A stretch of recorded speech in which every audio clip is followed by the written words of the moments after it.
Our Father, who art in heaven, hallowed be thy name. Thy kingdom come, thy will be done, on earth as it is in heaven. Give us this day our daily bread.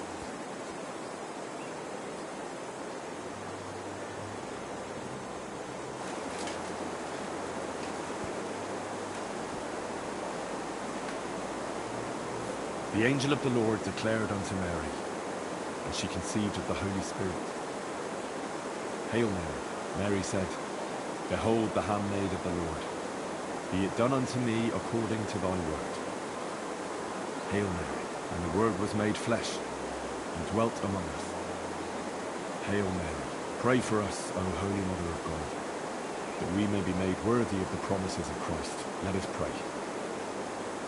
Pour forth, we beseech thee, O Lord, thy grace into our hearts, that we, to whom the incarnation of Christ thy Son was made known by the message of an angel, may by his passion and cross be brought to the glory of his resurrection, through the same Christ our Lord. Amen.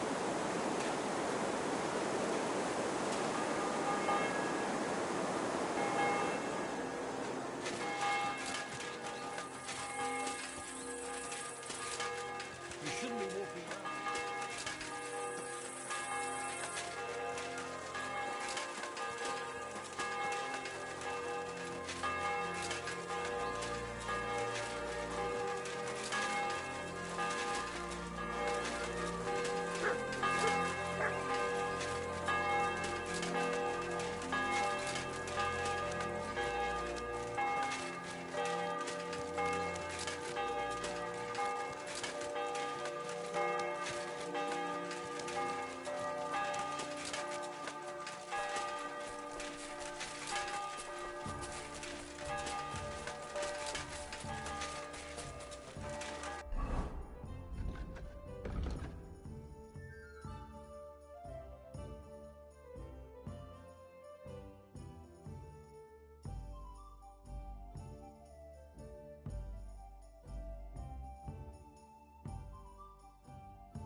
safe around here?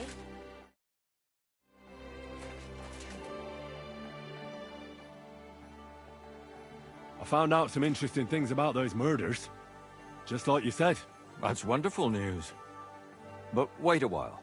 I promised Catherine we'd wait for her. You know Catherine? She came to see me soon after you did, and started asking me questions.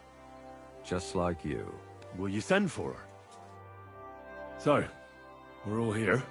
I hope nobody else shows up. How did it go? I reckon I've found out all I can.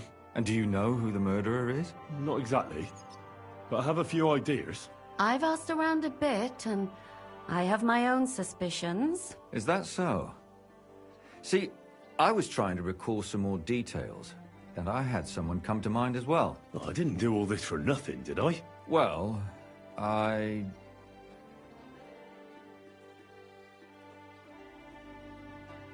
Catherine, who do you suspect? Well, I think it was that priest. Prokop. That's nonsense. It couldn't have been him. Couldn't have? Then who do you think it was? It had to be William. Nobody else knew them all. Ah, now you're talking nonsense. I'm sure William is innocent. So I see we disagree. Too bad. We could have been done with it quickly. Well, who do you think it was then? I'm not entirely sure. First, I'll tell you what I found out, and then it might be easier for us. Go on then. Starting with who?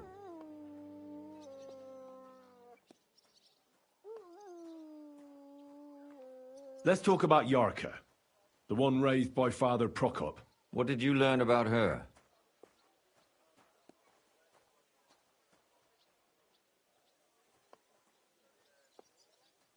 Prokop also admitted that he didn't know how to handle her, and perhaps he was too strict. What do you expect from a Bible thumper?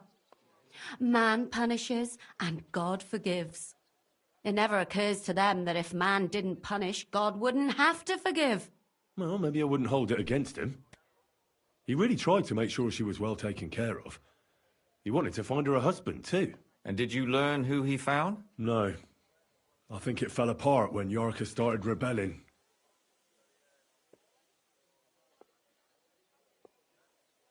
Yarka started working for the von Grolle family, where she remained until her death. I was there to ask whether she'd given them any trouble, but they said she was always thorough and reliable. Ah, so what's the story with von Grolls? A very wealthy and important family. The mother is quite devout, known to spend a lot of time in prayer. Old von Grolle's been sick for years. Can't even get out of bed. So, who runs affairs? That would be young Hendel. They say he's quite successful. Prokop didn't just raise her out of the goodness of his heart. He was actually her uncle. Really? But he still could have killed her. His own relative? Why not? He's a priest. I'm sure he knows the story of Cain and Abel. Before her death, I heard she often went to dances. There's nothing wrong or surprising about that. But maybe she found someone there. Maybe. Prokop was convinced that she went to see William. That was actually the only name he mentioned. That doesn't mean anything. It means she had some relationship with William, or at least knew him. And now, most importantly, Yarka was pregnant when they killed her. I didn't know that. Do you know for sure? So they gutted her? To make it impossible to tell she was pregnant? I wouldn't be surprised. May God forgive us. Do you know who she was pregnant with? Because if we know who the father is, we'll likely know who the killer is. She didn't tell Prokop. It had to be someone from those dances. Maybe William.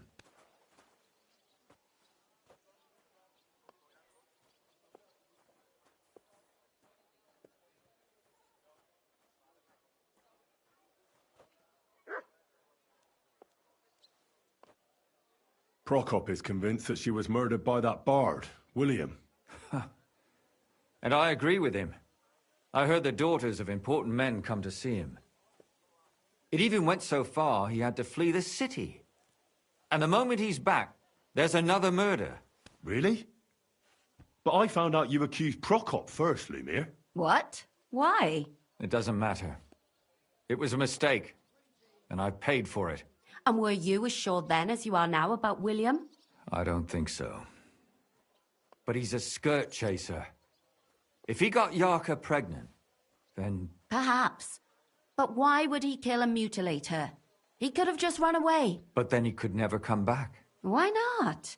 He could come back a year later, once things have died down, the child would be born, the shame forgotten, and nobody would bring it up again. I suppose that makes sense. That's all I was able to find out. You still found out more than I did. But it's not enough. We still don't know who the killer is. But we can agree that she was killed because of her pregnancy, can't we? Agreed. Somebody got rid of her to make sure nobody found out she was pregnant. I'm sure William wanted... William isn't the only man with a prick. And he certainly didn't use it to strangle her to death. Such language. What are you trying to say?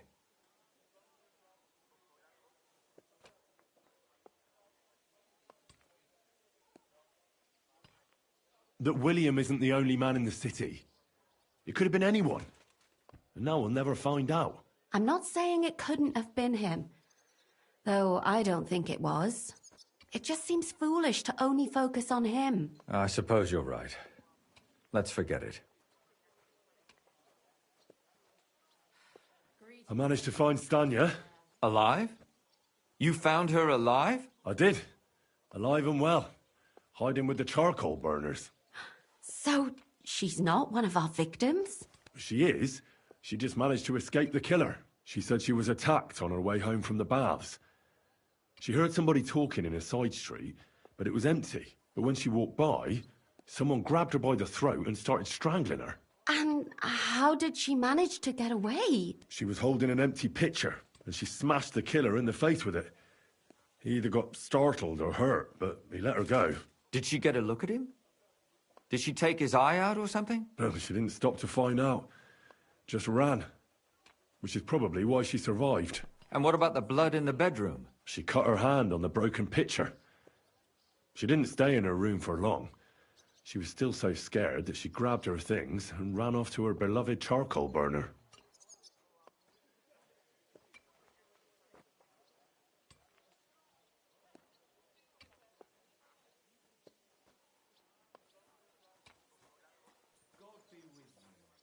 She said she returned from the baths in the evening regularly, and somebody knew exactly which way she would take and where to wait for her. You mean someone followed her beforehand to figure out where to ambush her?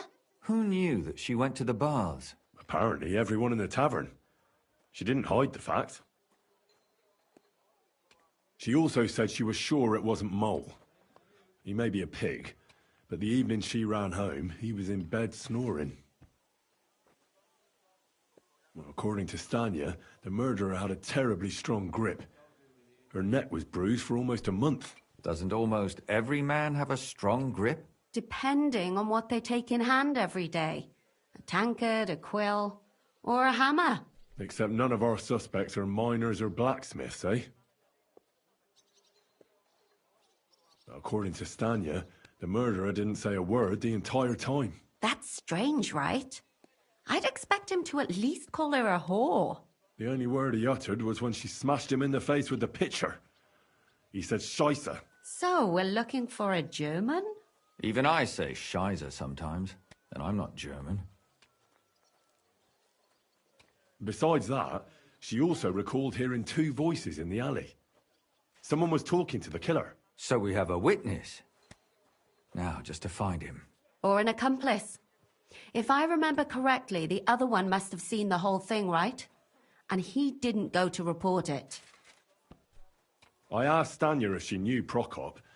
She said no. Maybe she just doesn't remember him. Or he gave a different name, or... I don't think Father Prokop is the type to frequent the worst tavern in Kuttenberg. Stanya admitted that she knows William. He flirted with her and tried to get to know her better, but nothing came of it. And that's probably why I wanted to kill her. And likely rape her before that. Well, perhaps, but Stanya doesn't think so. She's sure it wasn't William, and no matter what they say about him, in her eyes he's a good lad. And that's all that Stanya told me. I'm so glad that girl is alive. Me too. At least someone's had a little luck. Does she want to come back, or will she stay with the charcoal burners? I don't think she'll come back. She's so scared now they'll come back for her, she doesn't even leave the house. I managed to find Zdena. You found her? Is she alive too? No. Unfortunately, she's dead. And where did you find her? Pretty far away. Near the mill she used to sell things at. Someone caught her in the forest when she was coming home with a load of coin and killed her. I reckon she put up a hell of a fight. So the killer got nervous and ended things quickly. So he didn't strangle or mutilate her? She'd been lying in the woods for a long time, so I couldn't really tell. But he definitely didn't hack her up like the others.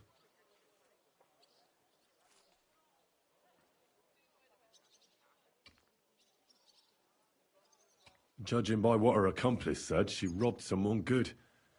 She had so much jewelry on her, she could hardly carry it. And what's odd is when she was murdered, the killer left her basket of valuables behind. So I reckon he didn't kill her for the money.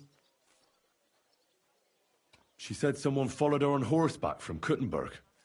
She tried to lose him, but apparently wasn't able to. On horseback?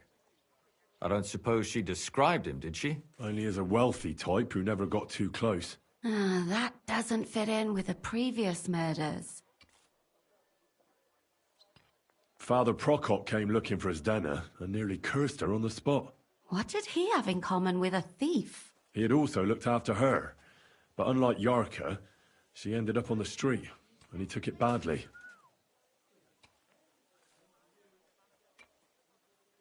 Zdena tried to rob young von Grolle. It's possible she succeeded. Von Grolle? Yarka worked for them, didn't she? That whole family is suspicious. Assumptions. Nothing more. I'd say it's pretty obvious. Why else would I have found that ring on her? They just left the ring by her body. That's odd, isn't it? It wasn't by her body.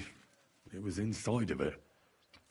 I don't know if she swallowed it herself, or someone shoved it in her. That's awful. But I can't say it surprises me. My mouth is starting to hurt from all this blabbering. So are my ears and head. Come now, we're nearly there. We just need to find our suspect. So, Henry, who do you think did it?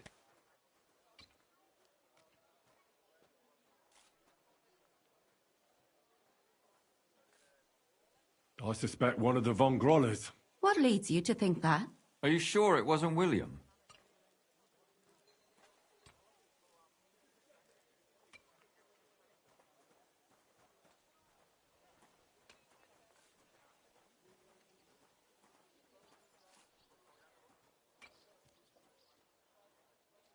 Yarka was pregnant.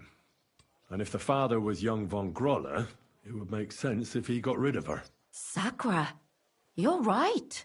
But William could have fucked her too. Just saying.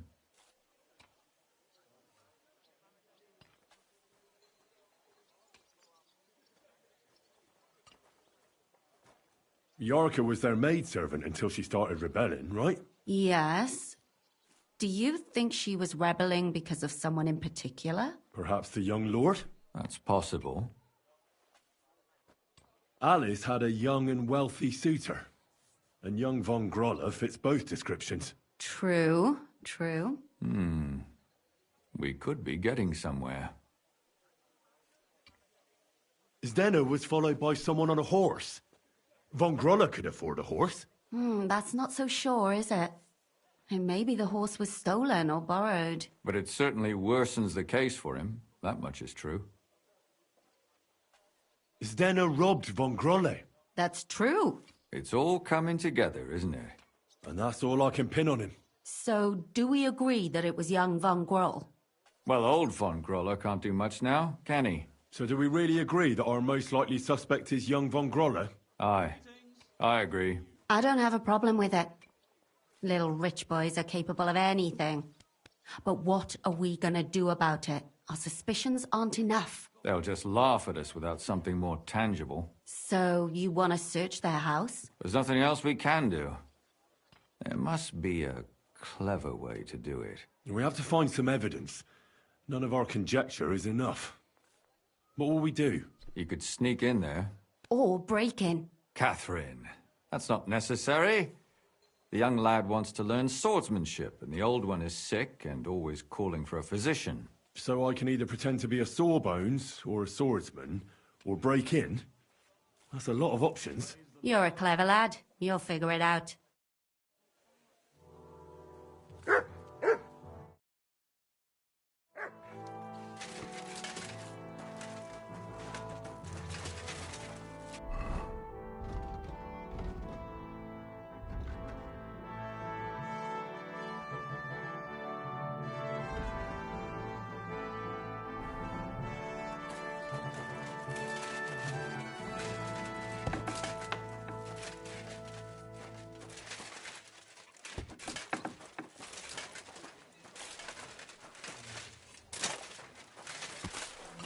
You silly doggy.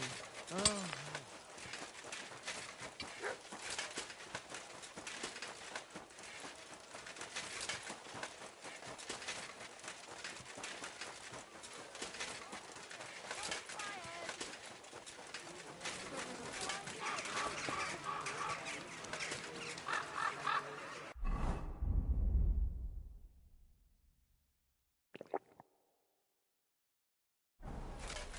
I apologize.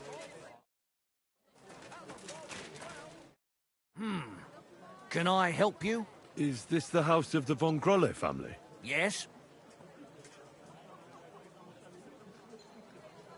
I'm Henry of Skalitz. Master Menhard from Frankfurt sent me to train young Master Hendel in sword fighting. I'm sorry, but I know nothing about it. Are you telling me I'm not expected? The Master Swordsman won't be pleased. No, this is surely my mistake. Please, come in. Go to the courtyard. You'll have more than enough room there. I'll send the young master to you immediately. Take care.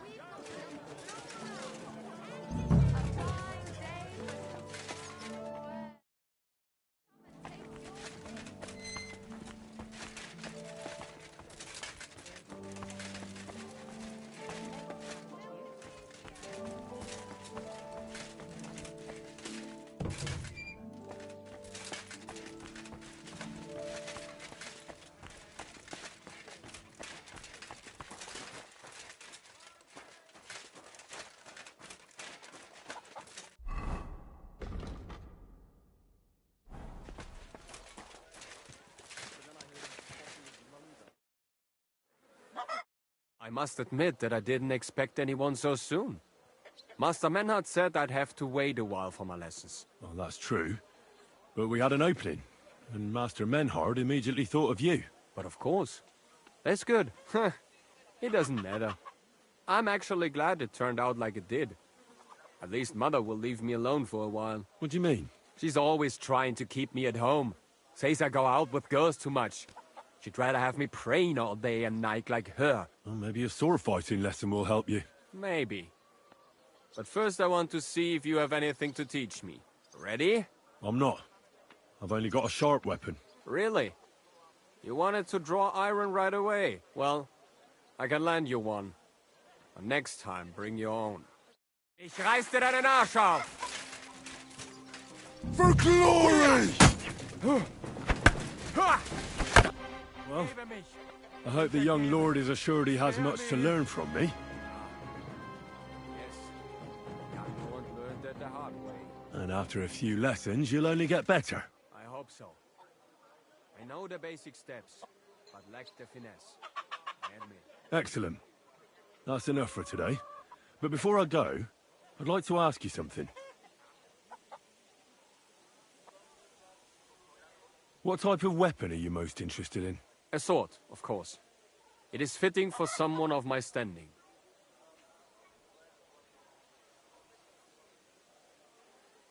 And what about a cleaver? Or a hunting sword? Pah! A cleaver is more fitting for some yokel or bandit. Or a butcher. And a hunting sword? My father used to have a beautiful one. I don't even know what happened to it. I wouldn't be ashamed of that one. But otherwise, they are for fat burghers and poor mercenaries. And what about an axe? Have you ever held one? No! Do you take me for a woodcutter? Have you ever killed anybody? What kind of question is that? Of course not. I meant in battle. How else could you have meant it? Enough small talk. I want you to practice the basic posture. Nice and slow. Yes, master.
What the hell? That's hair. All kinds of brown. I bet it belonged to those dead girls. If this isn't proof, nothing is.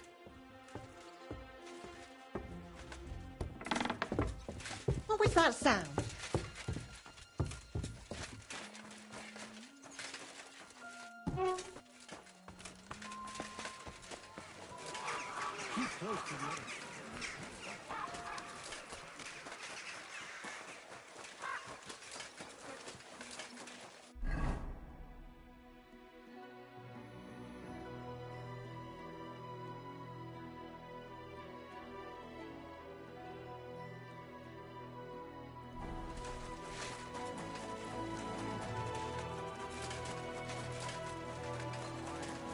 Just look at him.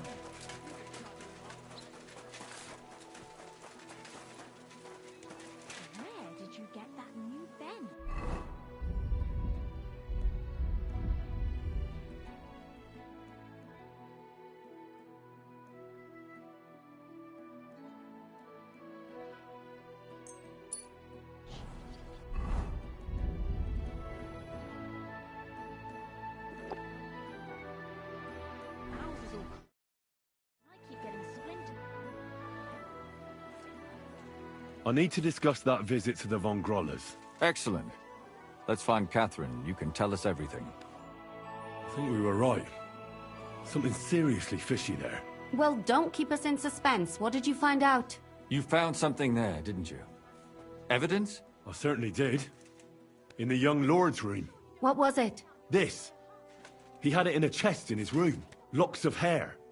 All brown, but all a bit different. They're definitely from those murdered girls. Hair?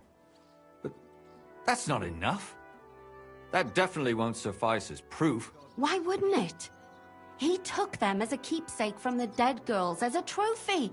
It was him! But nobody will believe us. We need more than just hair. A bloody dress or the murder weapon. To be honest, I don't think we're going to find anything like that. They're pretty careful to cover their tracks. Damn it. We're fucked. If we at least had a witness. And what about 3 witnesses at once? Where are you going to find 3 witnesses when you don't even have one? I don't yet, but... Look, we're almost certain young Hendel did it. So what if we set a trap and catch him in the act? And how do you want to do that? I mean, we don't know who he's planning to murder next. We'll set someone up. Some brunette. You want to sacrifice some poor girl? No, nobody's gonna get hurt. We'll be keeping our eye on her the whole time. The only one I can think of is Stanya. And I highly doubt that she'd want to risk her life again. She won't have to. I'll do it. But you haven't had anything to do with him. He'll see through it immediately. It'll fail. We'll wait until the lad's out of the house. Maybe we'll dress Catherine up a bit, and she'll go asking for the young lord, father of her child. When Hendel comes home and hears what happened, he'll come looking for her to fix things up. I'll cause such a scene, they'll be talking about it for years. Then we'll tell them where he can find me, and we've got him. If you say so. But where can we do it? We can't do it here. They'd figure it out pretty quick. We can use one of the rooms here in the tavern. It has only one way out. You'll be hiding across the way, and jump out at the right moment. I repeat, at the right moment. Don't worry, we won't take our eyes off you.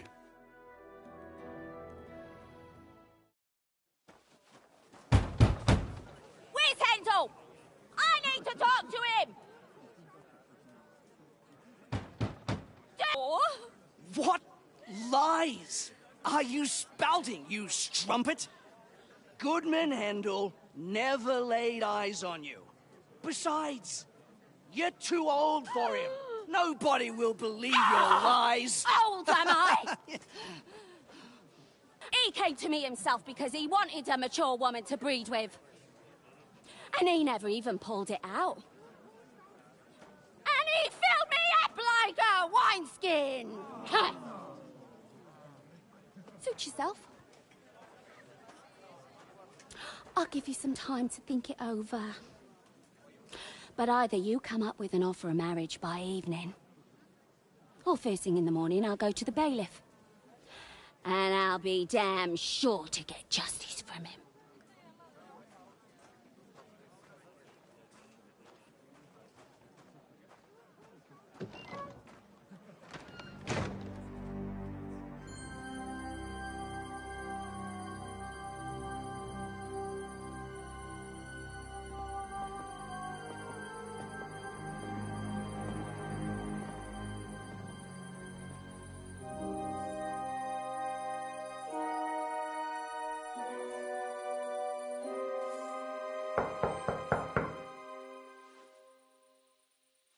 It's open.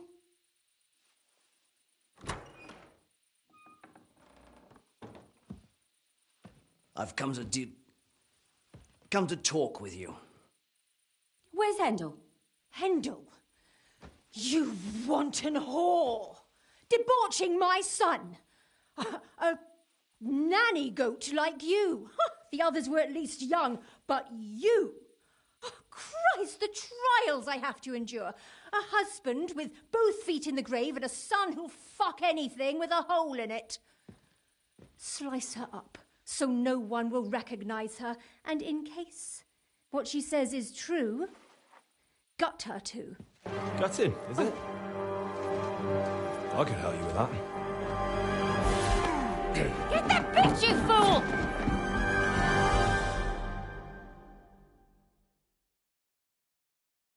Got you!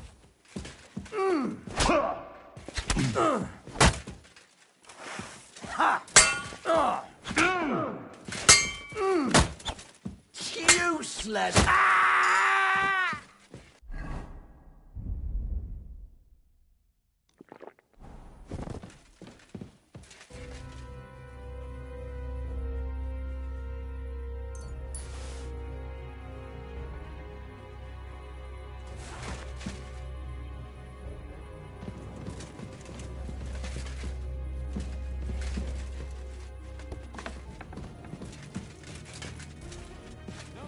Catherine!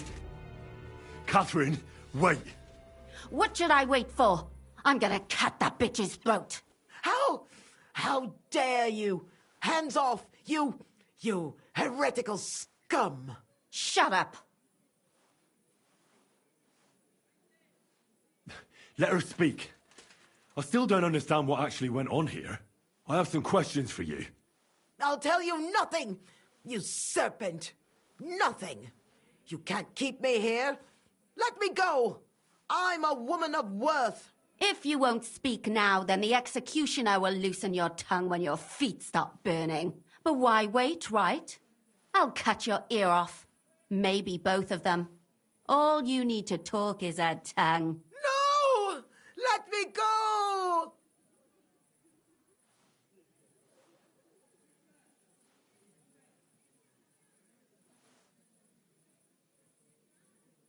Why did you do it, for Christ's sake? Don't blaspheme, you heathen. Come on, answer him or it's gonna hurt. My husband, he drank a lot, ran around with whores and didn't pray enough. And God punished him for it. I couldn't allow the same thing to happen to Hendel. And why kill those girls? Why not just talk to him about it? I tried, but he wouldn't listen to me. He told me he wanted to sow his wild oats before finding a wife. So your own son didn't listen to you? And you started killing the girls who were... Who seduced him and emboldened him with their brazenness? If they wanted to whore themselves out, they'll pay for it in hell. But there's no way they were going to drag my Hendel there with them. And what about Hendel? Did he know what you were doing? That I was taking care of his immortal soul and eliminating his temptation? Of course not. But one day he'll be grateful to me for it. He's going to jump for joy. His mother a mad woman, and his servant a murderer. Speak politely to me, you whore. Henry, if you have any more questions, you'd better ask them quickly. I'm sorely tempted to finish this here and now.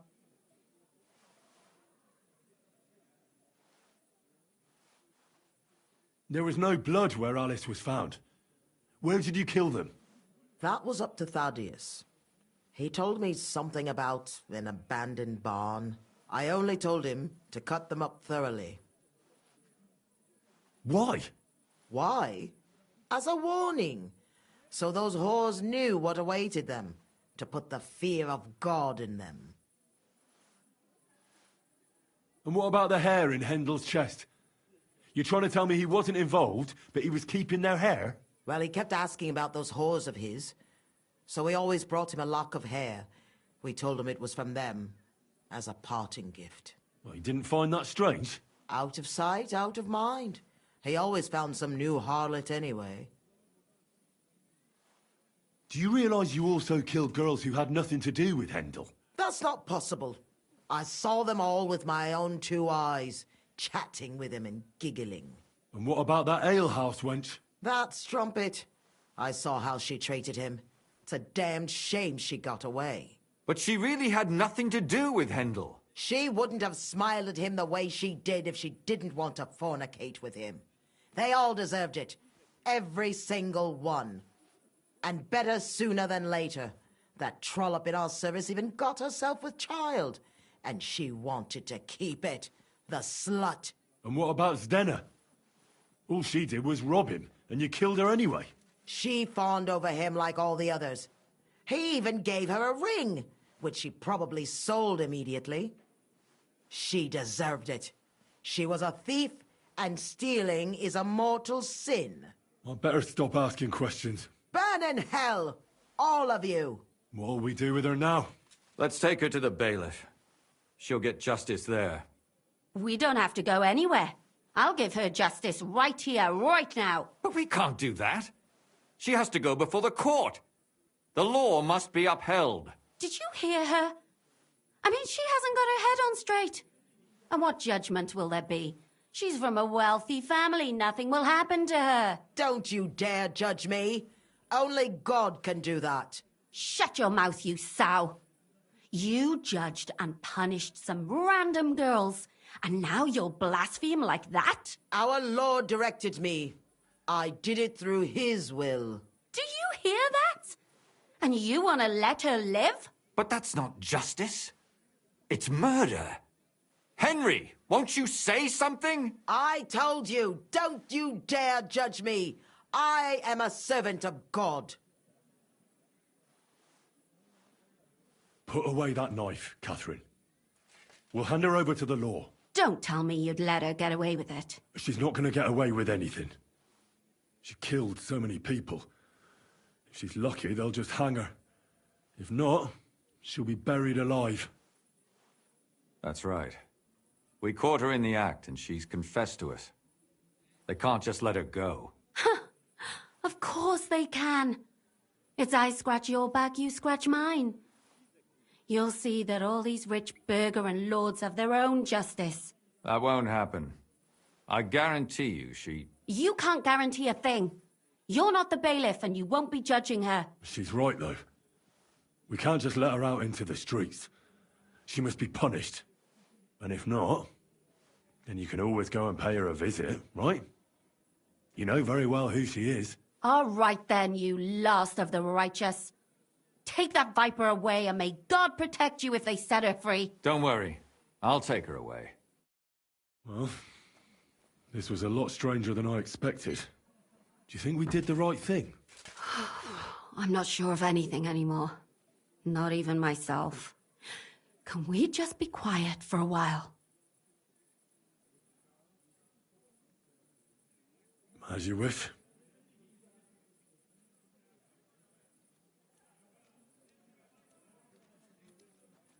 But still, it was damned odd. Aye, that it was. Let's go and see Lumia. I wonder how he fared.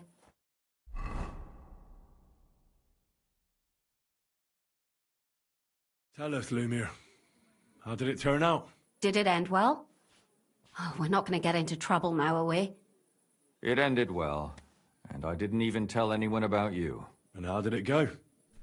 Did she try to blame it all on her dead servant? Not at all. She started screaming how she hadn't done anything wrong. That those Czech whores deserved it. Fucking shameless bitch. The nerve. I think it's more likely she's gone mad from it all. No sane person will consider that a defense of their actions. A sane person doesn't kill random women walking by. Exactly. And what do they plan to do with her? They're discussing it, and will surely continue to do so. Maybe they'll execute her, but more likely they'll lock her up somewhere and let her fester. I told you so! She won't escape punishment, and won't hurt anyone else again. Maybe she'll live, but now they can't pretend nothing happened.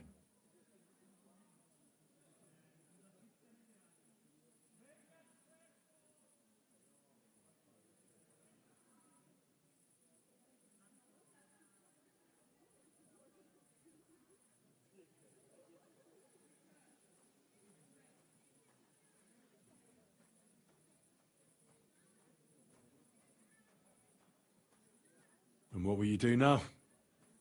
Will you go back to the town hall, Lumir? It's true I've made amends in the eyes of the law, but I probably won't go back now. Maybe better to write something about it. Who knows? Won't you go back to drinking? No, it didn't help anything, did it? If I had just persevered instead, I should have pitied those girls, and not myself. Don't fret. It was a terrible mess, and all three of us had to put our heads together. Yes. You helped me when I was in need and didn't even know it. Maybe I'll just keep helping as long as I can. Helping others is the best thing a person can do in this world. And what will you do, Catherine? Will you stay here? My work isn't done yet. I have to work in the tavern here, and then we'll see. Maybe I'll find work elsewhere. Do you think we could have done better? Everything can always be done better. But most important is to do it well and quickly. Catherine is right. I'll still be kicking myself. Maybe to my dying day. But none of us did anything bad. That's not entirely true. I'm talking about innocent people. No more girls died because of you. And that's good. Well, let's go our separate ways. Thank you, lad. You prevented future murders. And you also saved me. And for that, I will be eternally grateful. I thank you both. Without you, the devil knows how it would have turned out. Here you are, as a keepsake. And perhaps as a reward. And if you ever pass by, look us up. Yes, here is a reward, Henry. And Lumiere, we shall certainly meet again.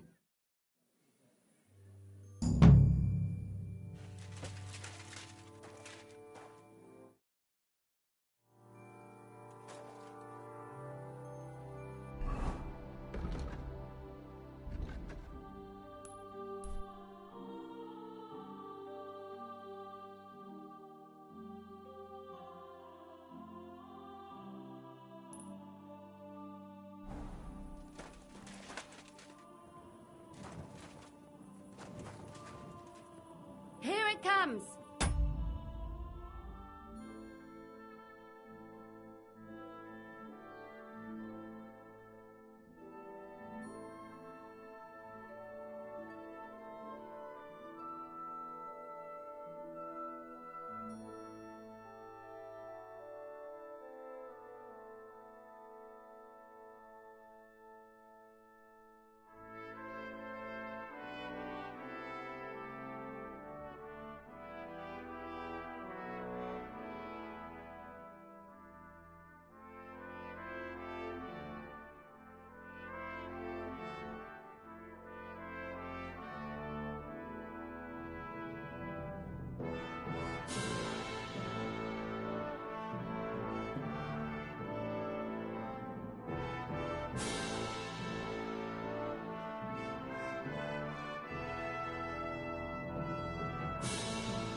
and don't bother me.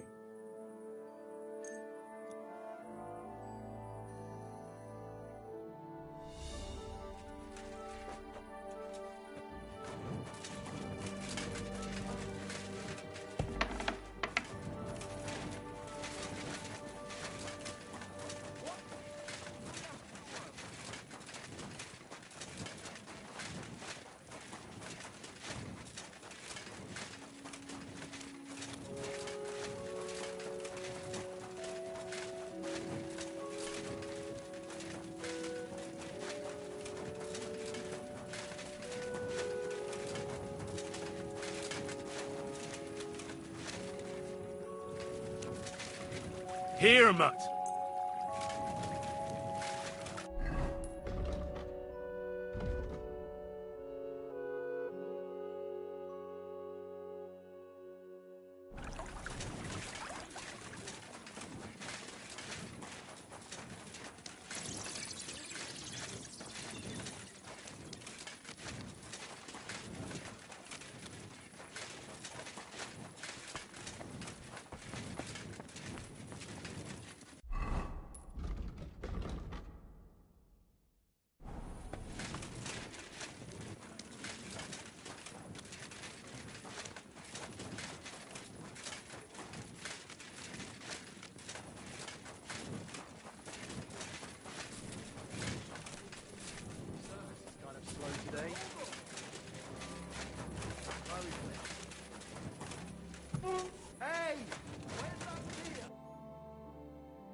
I'd like to discuss the price.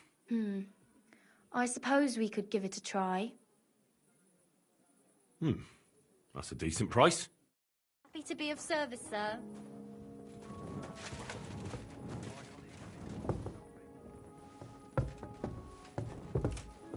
It happens. Just watch where you're going next time.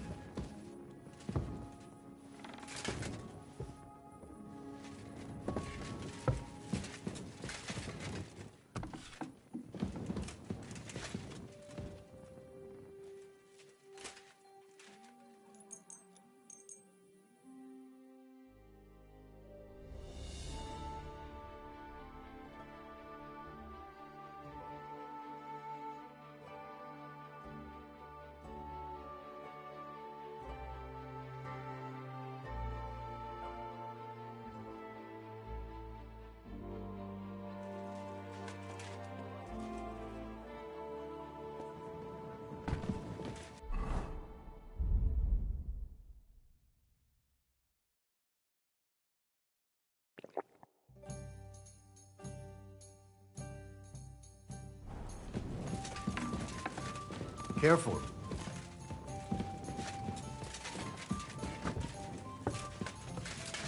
It happens. Just watch where you're going next time.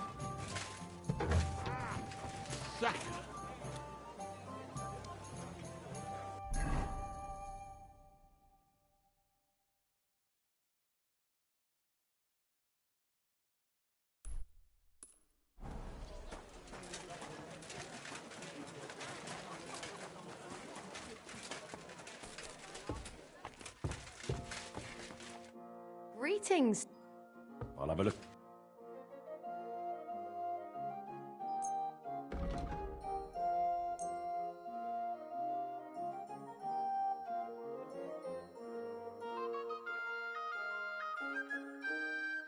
Let's talk about the price. Finally! A reasonable sum. I'm glad you found what you needed, sir.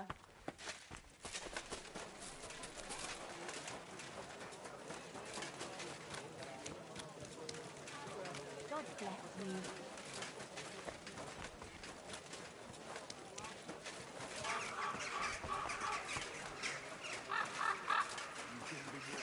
I'm sorry.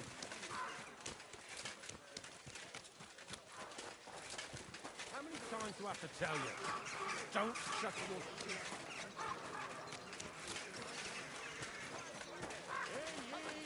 Hear ye! Let it be known that a new one-off tax is to be levied in the city. I know that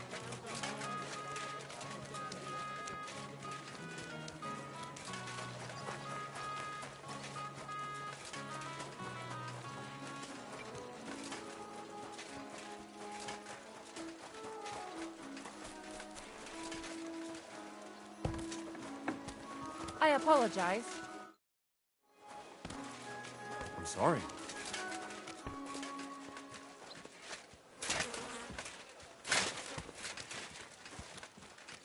Tell me then, what did he give you for it? Sure.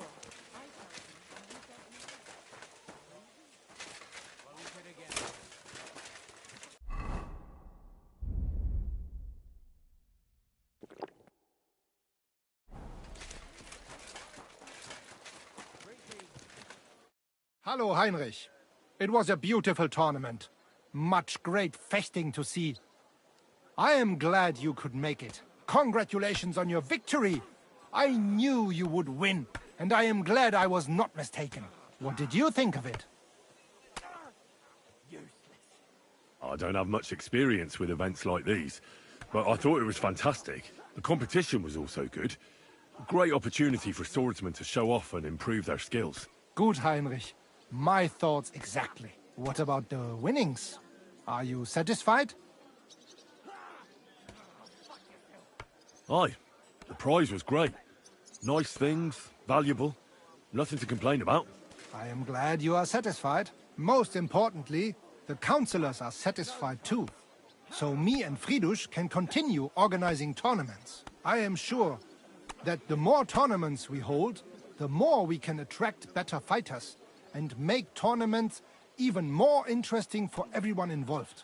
I also hope the council and the local burghers will be more generous in time, so that we can offer better prices, which would also surely convince more contenders to participate. So I urge you to keep participating too, Heinrich. I need a fighter like you to make the tournament famous. I'll consider it, Menhart. You have my word.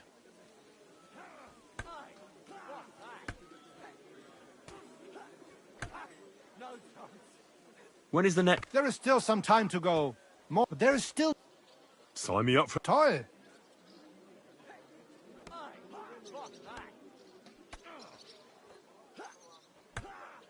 I'll show off my longsword skills. Na schön. Any other discipline?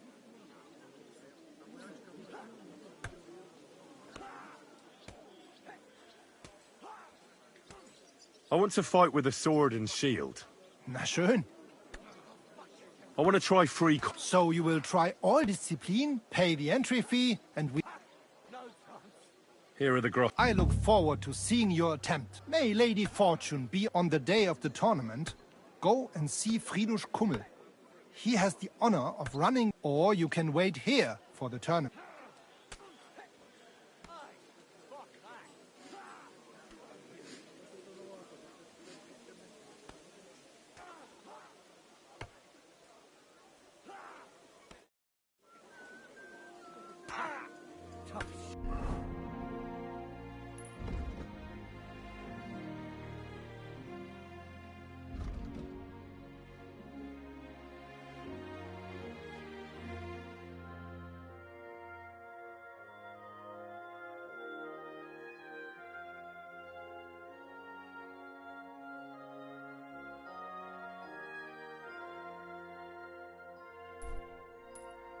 Fuck that.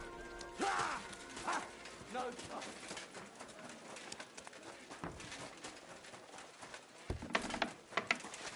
Careful.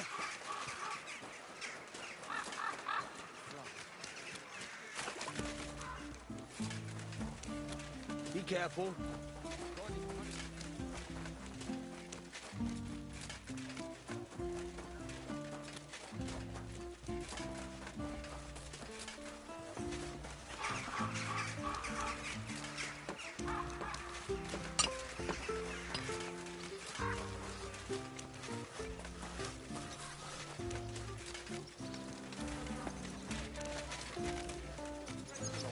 G'day, g'day.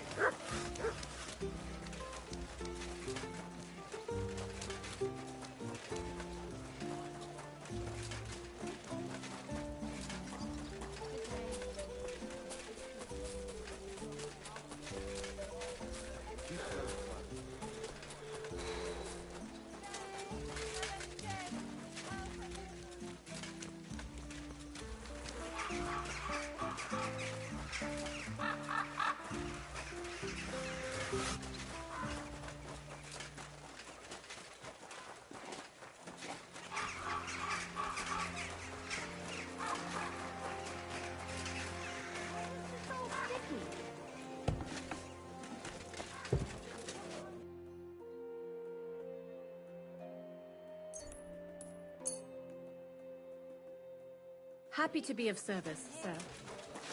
Keep close to the others. I apologize. I'm sorry. What's... Nothing much.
I have not changed my answer. I will not sell you the rights to my mines. Not today, not tomorrow, nor in 100 years. You will not get your hands on my silver. You forget I have influential friends. If you won't sell the mines, you'll lose them. Just like Malishov. Along with your life, if you defy me.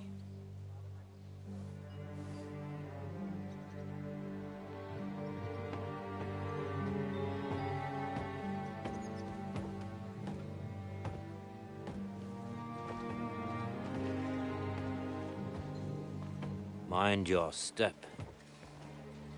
Two can play that game.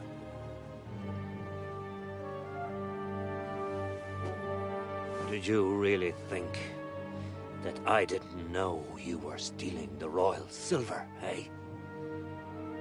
When your self-proclaimed king finds that out, your head will be on the chopping block.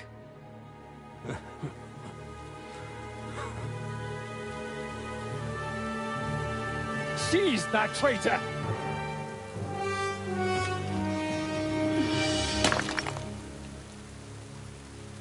Not another step. You'll get yours too, turtle dove.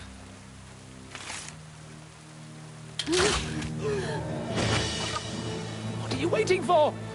Can't you see? They're threatening the Royal Mint Master!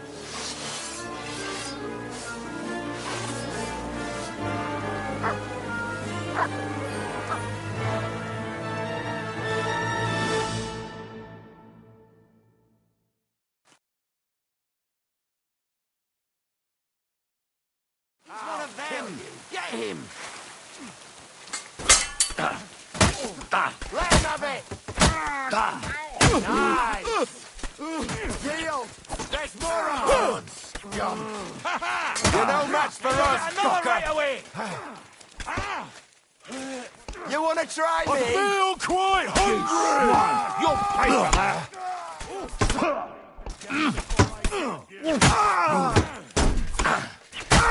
I'm on yours! Slice him up! Die for that, you bastard! A dead you, but a dead! Ah, damn. They gave me a going over. Good thing you showed up, lad. You all right, sir? Looks like you took some hits. It's just a scratch. Papa! My God! You're hurt! I'm all right. What the hell was that, Rosa? I saved your life. Didn't you notice? We would have been in the right if you hadn't taken the shot. Now we have the blood of the king's men on our hands. Do you have any idea what this means? Was I supposed to let one of Sigismund's lackeys insult us in our own home? And you thought this was a better solution? You know what? Let's just leave it be. I don't want to argue in front of the young man here. Apologies for the mess, stranger. There aren't usually so many corpses strewn about our courtyard.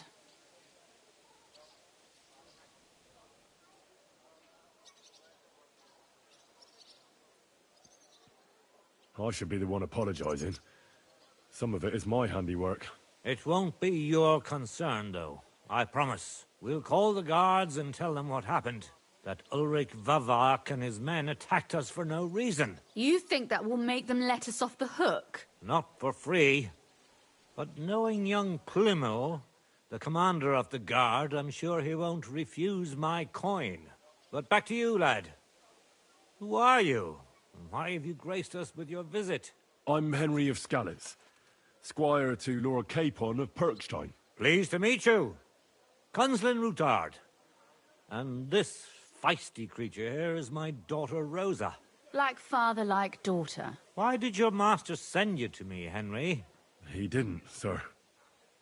Unfortunately, he's in enemy captivity. We're sorry to hear that. But I plan to rescue him. And I believe you can help me with that. We can? How? Lord Capon is held at Malashov. Our Malashov? I don't envy him. I was planning on fixing the roof before they took it from us. It's full of leaks. I doubt its new master will lift a finger to do anything about it. But tell me, why would I meddle in matters that don't concern me?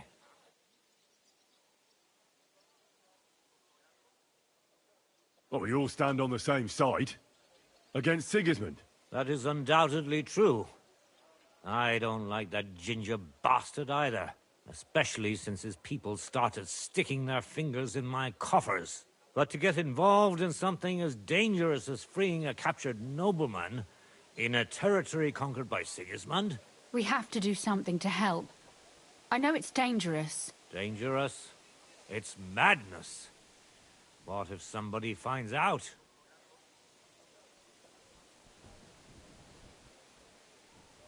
Does it really matter? It certainly does, lad.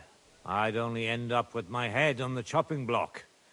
And I don't even want to think about what they'd do to Rosa. That's true. As long as Vavak's breathing down our necks, we have to be careful. Who is he, anyway? Ulrich Vavak von Neuhaus.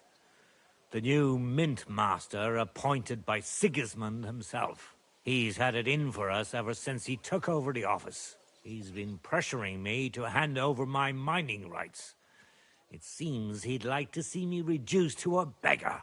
And now we've killed his men. The king's men. I'll have to reach deep into my pocket to get out of that. Like Rosa said, lad, as long as Vavak is around, my hands are tied.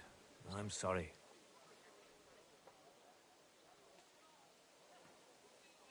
We'll have to untie your hands, then. What should I do? There might be something. It's obvious Vavak is getting richer than his office warrants. There are rumors going around that he's stealing the king's silver. He even uses it to mint counterfeit groschen, using a fake die. If Sigismund were to find out, he'd have him executed at once, regardless of his noble blood.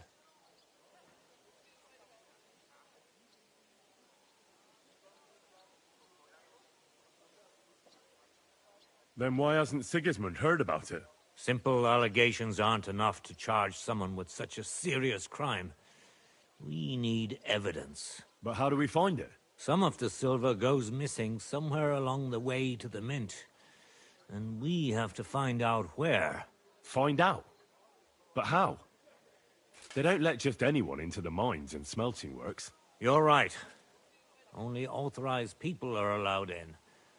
Fortunately, we have an ally, my friend Peter of Pisek. They ousted him from the Mintmaster's office, but his brother Christian remained in the Italian court. He wanted to become the Mintmaster himself, but because of Vavak, he had to settle for the steward's office. He hates him even more than we do on account of it. And that's saying something. Christian and I were just talking about his suspicions.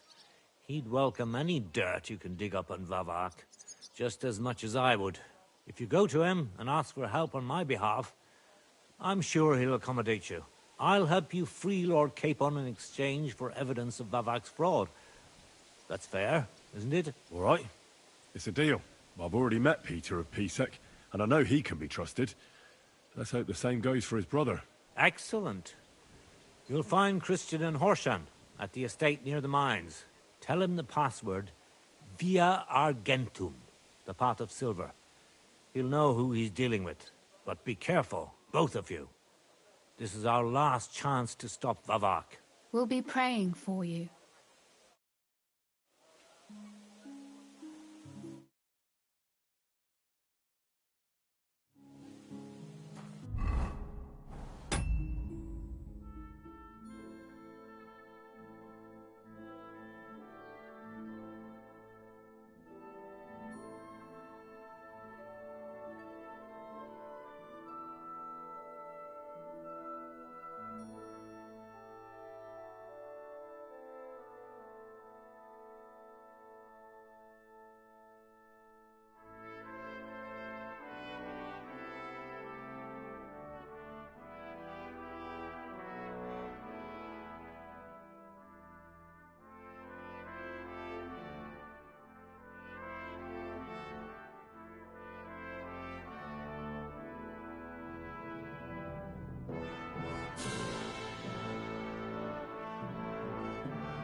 Where can I find Christian? You'll find Christian at the estate by the Horshan mines. That's where he works and has his chambers. Well, what should I say to him? The password is Via Argentum, the path of silver. And what about the corpses here? Are you sure you won't get into trouble for that? I'll do everything I can to avoid it. But I'm also sure Vavak won't get off my back. That's why we need to uncover his fraud as soon as possible. God be with you.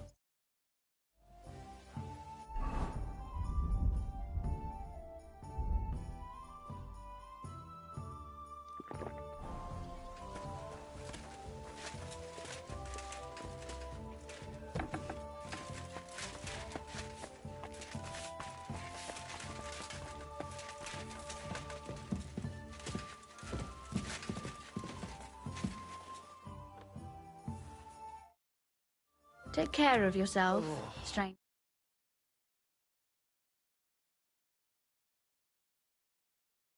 I hope you come back to us soon.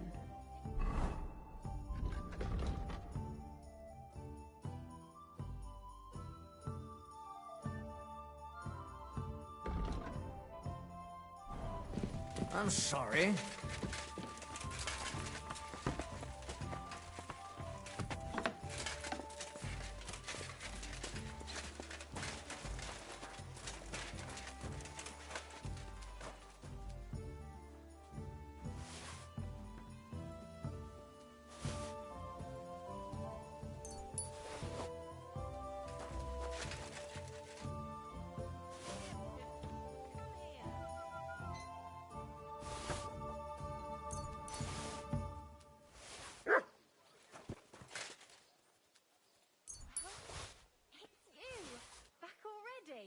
Looks like it, doesn't it?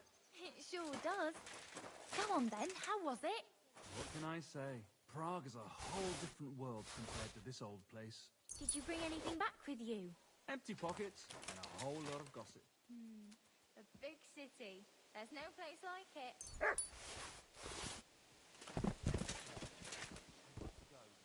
Until we meet again, I wish you well. God bless. Good to see you.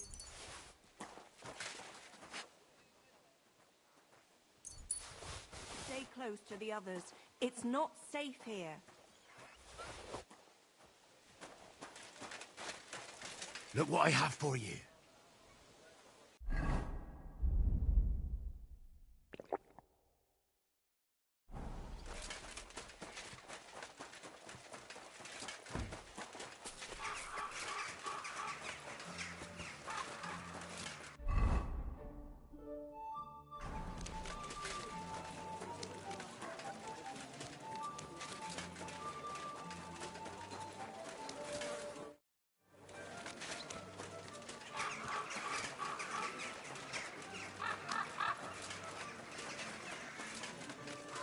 Carving shop here! We've got enough for everyone! The finest wares. What have you got? You shouldn't be walking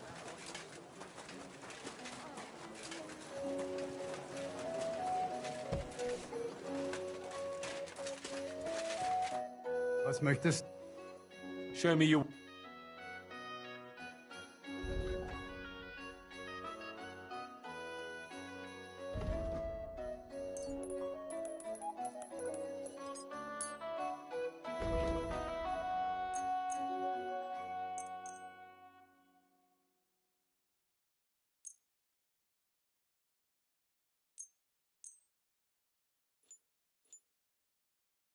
I was glad to be of help to you, good sir.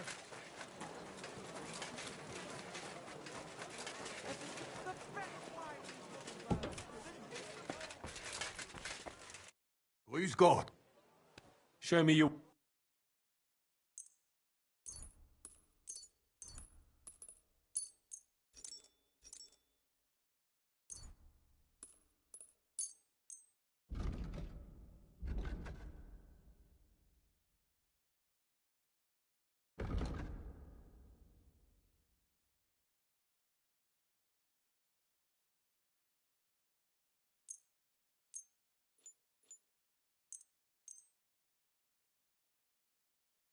Danke und viel Glück für die Zukunft. It happens. Just watch where you're going. Hey, listen. Say thumb.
Greetings, my... Tell me, what's new in the world? In the world? I don't know, my dear. It's unsafe for a woman to be on the road alone these days, so I'm just keeping to myself from village to village. Buying, selling, but from what I hear, it's the same everywhere. Everyone's afraid because of the blasted war. I've seen a few places burned down, and it wasn't a pretty sight. I only hope it'll be over soon. Why not? What are you selling?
Good to see you. Greetings.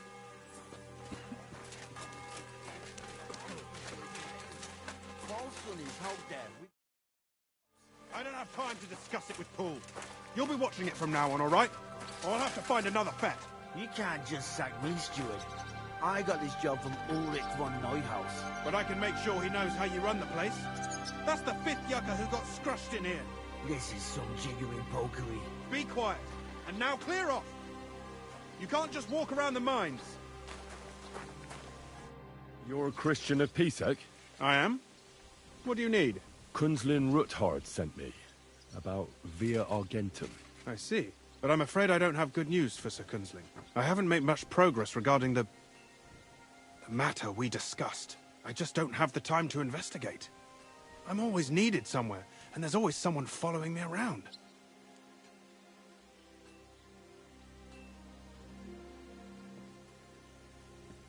Have you found out anything at all? Just rumors. And those are useless. What's your name? Henry. All right. Listen up, Henry. Nobody can know I'm looking into it. It's a very dangerous game. If Sir Kunzling trusts you, you could help me in my investigation. Well, that's actually why I'm here. Excellent. Excellent. You don't happen to come from a family of miners or smelters, do you?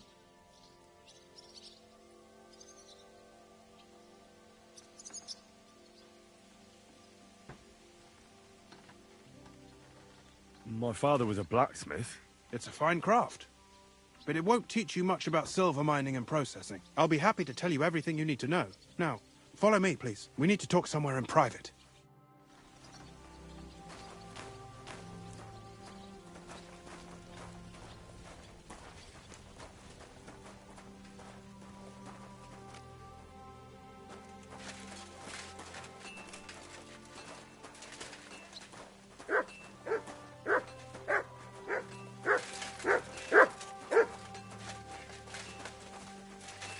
Here you go. Take it.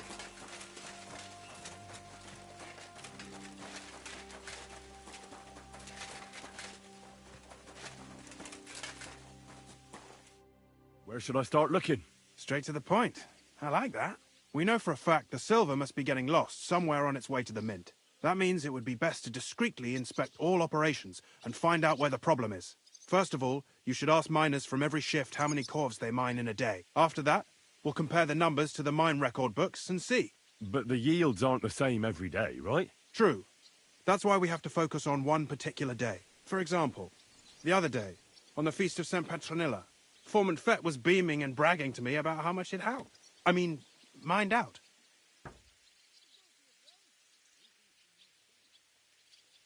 Couldn't I just ask Fett? Fett's job is to count the corves and write the amount down in the mine book. He won't tell you any other number. We're interested in what the miners themselves have to say.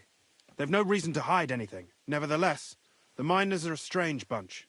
They might not be very forthcoming at first, and they have an odd way of speaking. Like calling each other Sonny, however old they are. But you'll hear for yourself. You should pretend to be really interested in them, and maybe they'll open up to you. You could be a scholar writing a treatise on silver mining, or perhaps a nobleman interested in buying a mine, or just say I'm your distant uncle who's initiating you into the ins and outs of my job. It's up to you.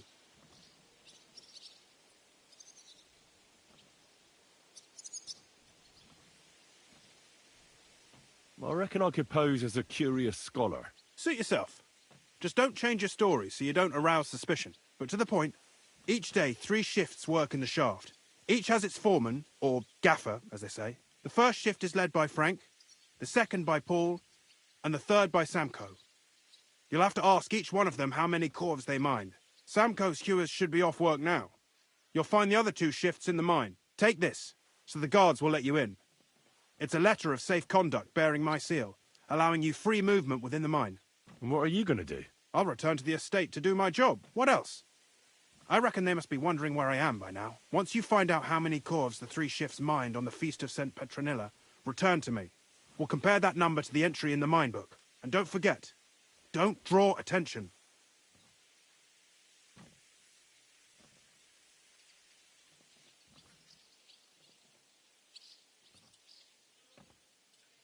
Who owns the silver that's mined here? All the silver in the Kingdom of Bohemia belongs to the king. whether it's above ground or still below it. Though I'm sure you understand, the king has a lot on his mind, and he can't be expected to worry about mining, so he leases out the mining rights to his tenants. It's called the Burgergau. There's a lot of money in it. The tenants have to pay the king, and the king also receives a share of the pure silver from the smelting works. That's the royal tithe. What is this path of silver, anyway? It's the whole process, from digging the silver ore out of the ground and processing it, to minting silver coins. Silver is found in ore veins underground. The pitmen mine it and get it to the surface. The chief foreman of a gallery counts the corves, and the assayer estimates the purchase price of the ore for the smelter. The raw ore goes to the smelter, where it's crushed in a stamp mill before it can be purified by roasting. Roasted ore goes to the furnaces, where it's smelted into raw and then pure silver. Silver is then cast into rods about as thick as your little finger. Can any silver get lost? It can. And unfortunately, it does happen. It may be a capital offence, but even that won't deter everyone. Most often, a pitman tries to smuggle pieces of ore under his clothes. It doesn't end well. Nevertheless, the entire path of the silver, from the ore beneath the ground to minted coins, is closely guarded. Every step is recorded in the books, so if someone is stealing large quantities, they must have it pretty damn well figured out. Who checks the royal share? The royal mint master and his subordinates are responsible for collecting the royal share. That also means me and the shaft foreman. That is why every step of the path of silver is monitored and recorded. Starting with how much ore is mined. The smelting works owners don't have to be monitored as closely, since they buy the ore from us. It's in their best interest to get the highest possible yield after deducting the royal share. Who makes money from all this? The thing is, everyone does. Pitmen get paid for mining in the shaft. Mine operators get paid for raw ore. The smelters then smelt everything, sell the pure silver, and deduct the raw tithe. The silver rubs off on the hands of anyone who even touches it. But there's still enough left over for the king.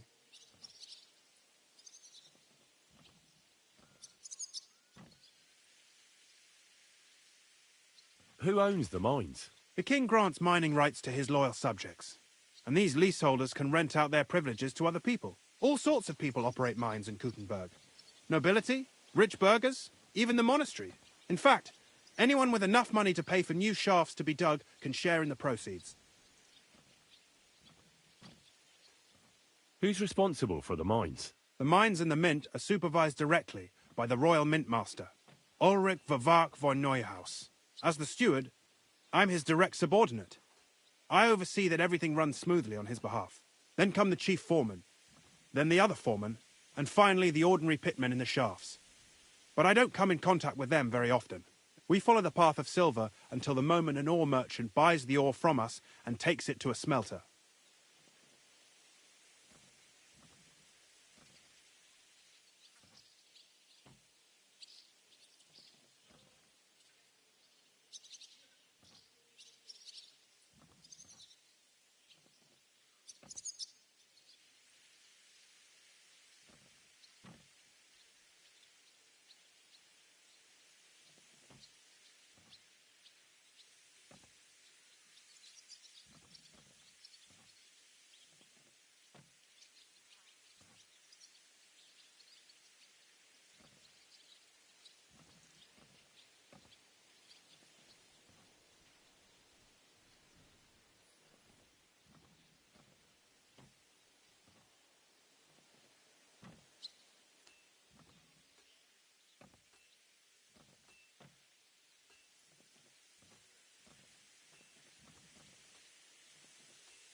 How much do the mines pay to the king? That depends on whether it's a royal mine or a mine in the hands of a mining guild, meaning the leaseholders. I thought all mines were owned by the king. That's right. But it's much more profitable for the king to grant mining rights to rich mine operators. They bear the cost of mining themselves and pay him a share. The king receives 1/3 of the profits from his own mines, but only 1/5 from the leaseholders. That's how he gets what's his from all the mining. What about the other 2/3 of the profits from the king's mines? Those go towards the costs, of course. For operations, wages, and shaft security.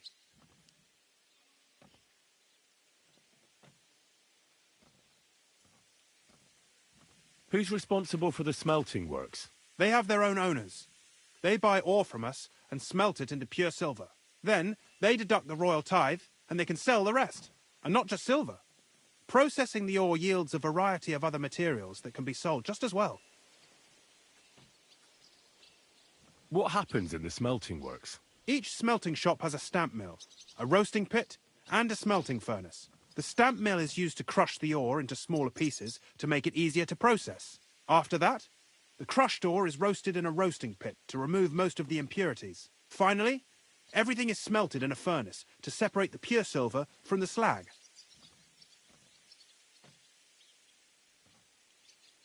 So it's processed similarly to steel for smithing? Yes. But in steelmaking, you don't have to weigh and record every step thrice.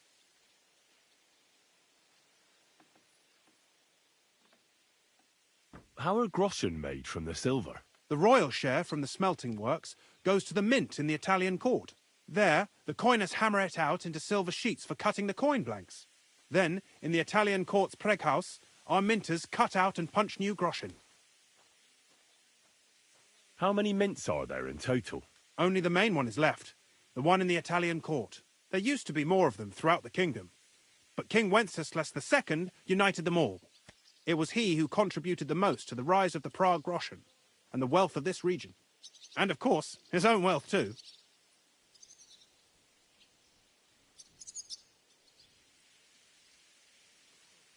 By the way, I've had the honour of meeting your brother, Peter. Well, well. Small world. He was a great help to us at Suchdol. Even though we had some disagreements, I respect him for everything he succeeded in doing. If it weren't for him, I'd never have been able to do what I do.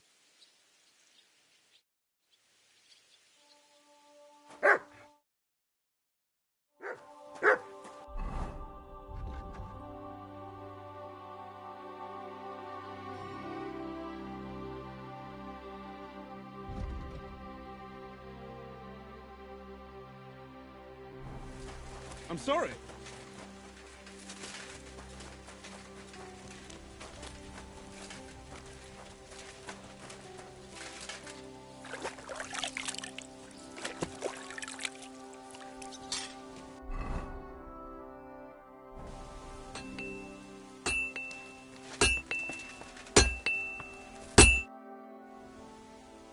Show me your way. What can you do, sir? Maybe next time, then.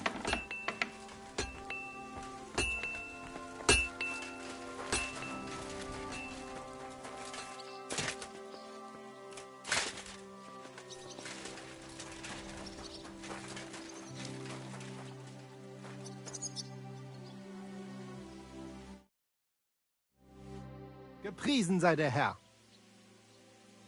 You're the local ore merchant? Na ja, I buy ore. And who are you? My name is Henry, and I'm here by Sir Christian's permission. I study at the university in Prague, and I'm writing a thesis on silver mining. Wirklich? Interesting. In any case, you are in the right place. The Horshan shafts are some of the most profitable in all of Kuttenberg. I am Hermann. If you have any Fragen, I am happy to answer them. As an ore merchant, what do you do? My job is to buy ore from the mines and resell it to the smelting works. Every day I count the amount of the ore mined and test its quality. That is why we are also called assayers. Depending on the quality, I then estimate the price at which I can sell the ore. Do you buy silver together with the stone? I do. You can only get pure silver from the stone in the smelting works. That is why it is important to know how much of it is in the ore. How do you estimate the price? It takes skill and experience. I go through a few cores, get some samples, and bring them down here to assay them. Then I estimate the ratio of silver to the waste and set the price according to the average. And the price is always the same? Nein. The price of the corpse is determined by the highest bidder.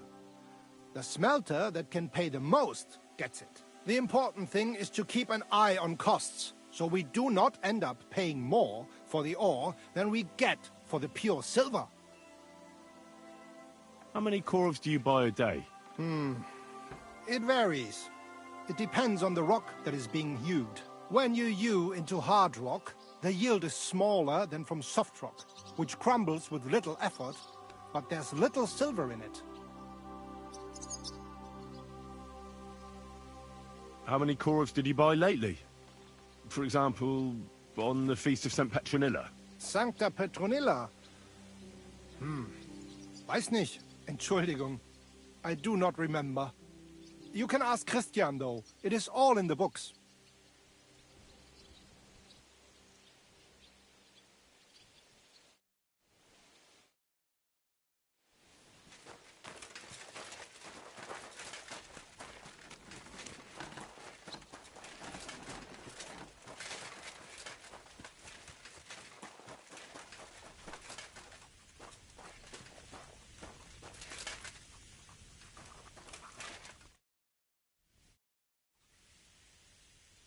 You're the head foreman here?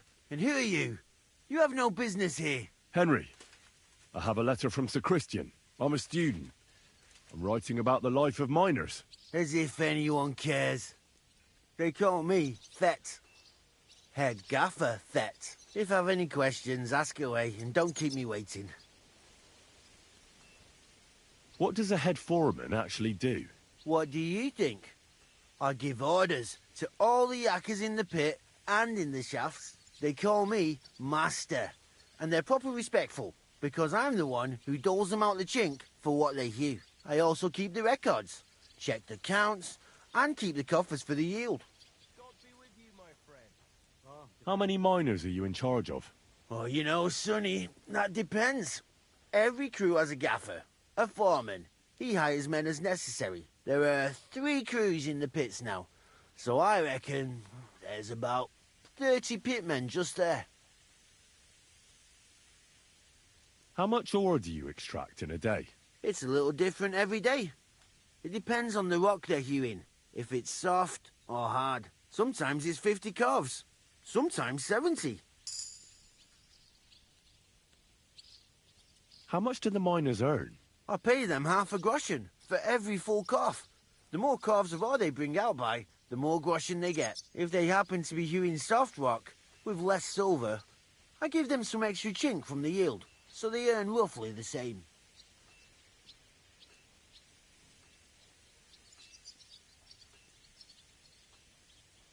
How much was extracted on, say, the Feast of St. Petronilla?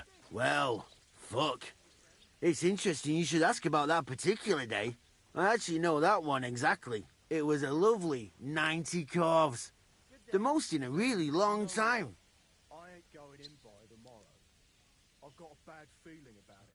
Be daft, what's the All kinds of things. I heard hammering in a road that's long closed, and at the Snicket, my lamp went out 3 times in 2 days. Ken, that'll make me think twice as well. Look, I just... gathering wood. Are you Foreman Samko? Aye, I am. Who's asking? My name is Henry. Steward Christian sent me to you. I'm a student from Prague, and I'm writing a treatise on miners and mine operations.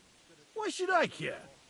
Didn't you see we're off graft? Sir Christian told me to ask about anything that interests me, and that you'll tell me. Ah, Sonny, I'm so tired.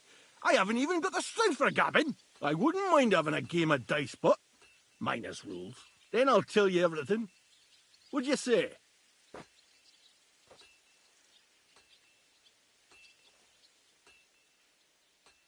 All right, let's do it. I don't think I've played miners with a real miner before. See? Kidder. There's a first time for everything. Let's crack on. Let the groschen roll.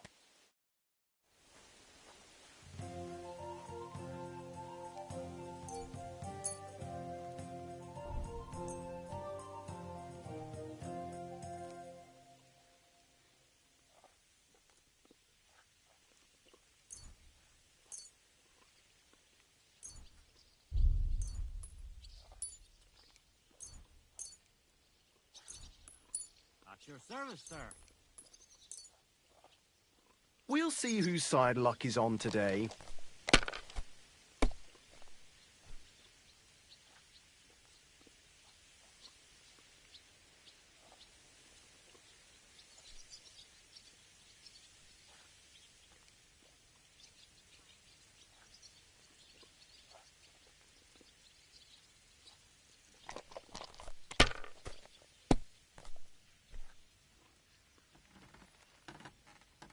Here. Oh, come on!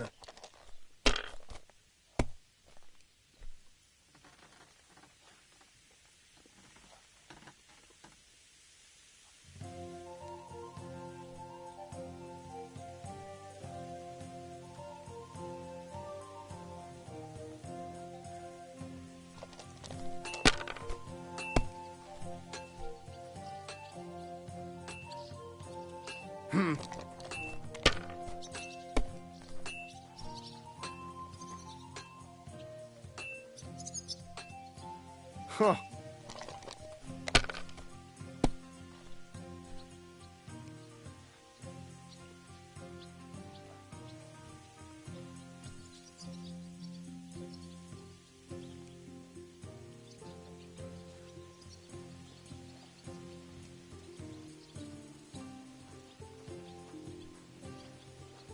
My God. Great game, Sonny. Now will you tell me what I want to know? Aye, ask away.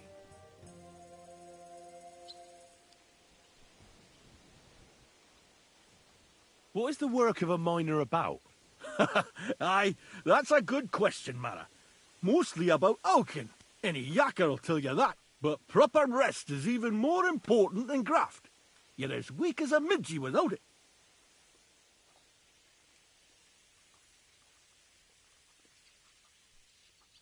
So how do you rest? Depends. Some have a kip, some a swally, some go whoring. As for me, I play dice. How do you mine ore? Either we're on hard rock, and then no one's hewing shit, or we're hewing something soft, and then it goes grand. Only then there's not much silver in the ore, and you've got to smelt the shit out of it. How much do you make doing this? Don't even get me started. The chink's bad, and it's getting worse. Half a grosh and a cough is no. How many cores did you mine on, say, the Feast of St. Petronilla? I can tell you exactly. All the yakkers were working, and we were getting along nicely. We managed to hulk 34 corves without skimping on hame time. First time in ages, that was. That's all I need to know. If you need aught else, feel free to drop by.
Look out. The ceilings are low.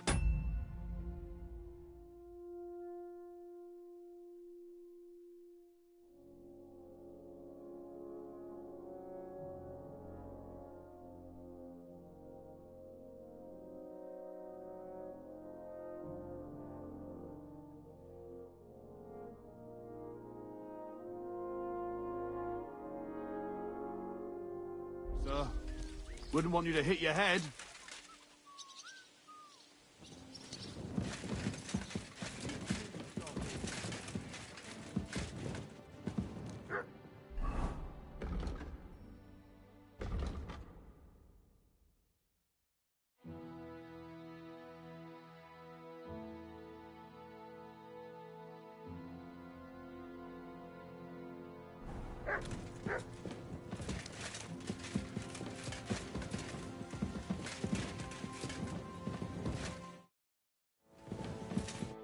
Foreman Frank? What you looking for, sonny? Can't you see we're hewing? Sir Christian of Pisek sent me. I'm a student at the university in Prague. Henry. I'm writing a treatise on silver mining. I didn't know you scribblers were interested in us ordinary yakkers, but you can't just amble around. You'll count your creels. I just have a few questions. The more we gab, the less we gar. But make it snappy, man. What do you want to know, like?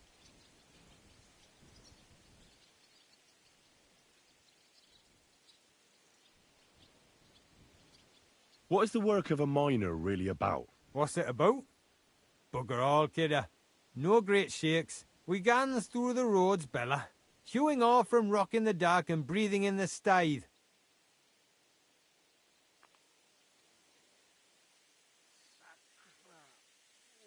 How exactly do you mine ore? Bloody hell. Have you never seen a yakker graft, kid ya? You take a kevel and ding away at the rock till it crumbles. And if you keep ganning at it for a couple of years and don't croak from the stithe, then you'll keel over from exhaustion or get scrushed by the ceiling of the road you're hewing. How do you get the ore outside? Same way it's hewed, in the dark and in coves. On top of that, you spend a lot of the bloody time on all fours. Once you get out by with the corf, you get a tally, and you can get back in by. How much do you get for your work? I'll tell you, man. Them deputies up at bank make a howfing pile of chink. But us buggers, the ones doing all the graft, we earn a pittance. Can you give me a more specific number? Sometimes, not even half a grosh and a corf. That's near way to make a living, man. I wonder, how much do you mine in a day? That depends on how much ore you howk out of this or that face. It varies. How much did you mine, say, on the Feast of St. Petronilla? Listen, kidder. Aren't you a bit too curious? Why do you need to know that for? Them numbers won't be useful to nobody.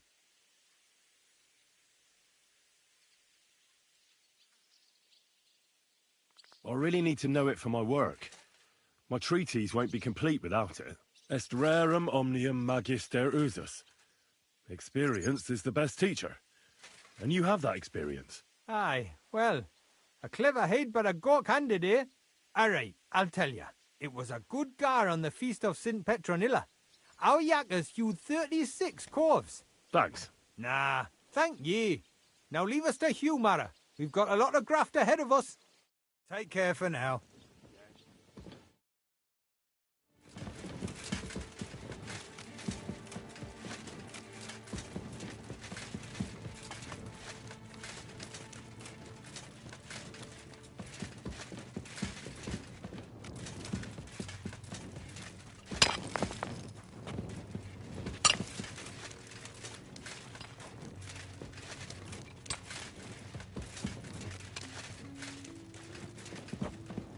Excuse me.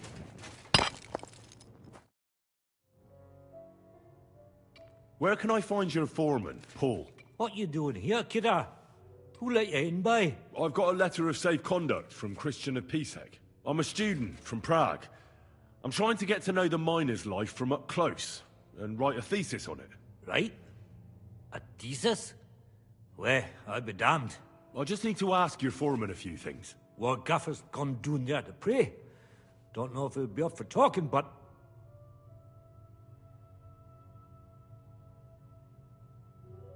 Why wouldn't he be in the mood for talking? Young Jaybird, one of our Maras, got scrushed the other day. He hadn't even had a full week on the graft, poor lad. It happened the day before the Feast of St. Petronilla. You'll find Paul at the lowest level, by the roof wall.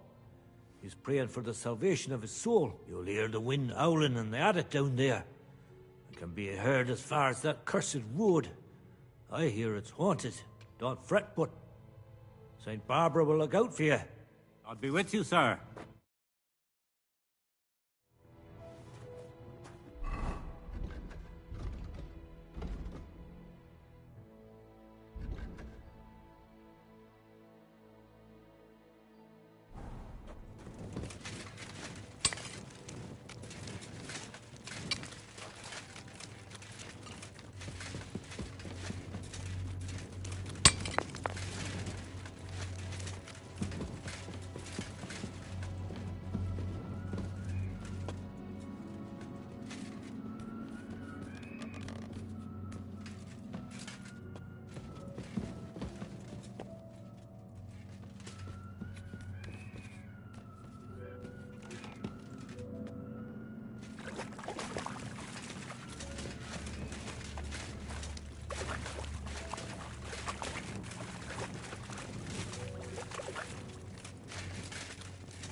Are you Foreman Paul? Hey! You walk like a ghost, kidder. You gave me a bit of a fright there. Hold on. I don't know ye. Who are you? And what are you doing so deep in the pit? My name's Henry. Sir Christian sent me. I'm a student at the university in Prague, and I'm writing a thesis on the life and lot of miners. I hate to interrupt your prayers for a dead friend, but I need to ask you something. He weren't just me marrow. He were my blood. I raised him from a nipper since my sister died. He kept begging me to take him on a shift, saying he was strong as a horse. Wouldn't have taken her like. And now, how can he forgive myself? Come on, it wasn't your fault. Accidents happen. It's God's will. I suppose you're right. Will you pray with me for his soul one last time? Aye. I'll pray with you. You're a canny lad. Repeat after me. Almighty and merciful God, our Father, you are the giver of gold, silver, bronze, copper, tin, Almighty and iron, merciful God, and our all Father, ores and metals. you are the giver I ask of that gold, you bless my brother who silver, has died in this bronze, mine. copper, and may tin, your holy angels save his soul from and all damnation. ores and Bring his metals. soul to I ask eternal that you glory bless my through our brother Lord, who has our died in Saviour this and mine. Redeemer, Jesus May your Christ. holy angels save Amen. his soul from The damnation. angel of the Lord declared Bring unto his Mary, soul to eternal and she glory conceived the Holy through Spirit. our Lord, Hail our Mary. Saviour and And Redeemer, Mary said, Jesus Behold, Christ. I am the handmaid of the Amen. Lord. Be it done unto me according to thy word. Hail Mary. And the word was made flesh, and dwelt among us. So, are you going to answer me now? Aye. Thanks for praying with me. Ask a boot out.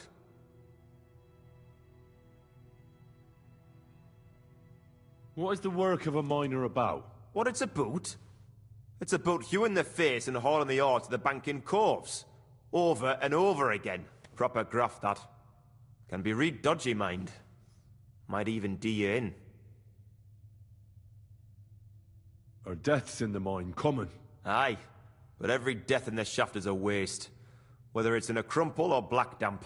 Unfortunately, we still bury a yakka or two a month, you know. That's life like. How is the ore mined? First, we have to survey the shaft and find ore. Then the place gets scored and set ablaze. We set up timber around.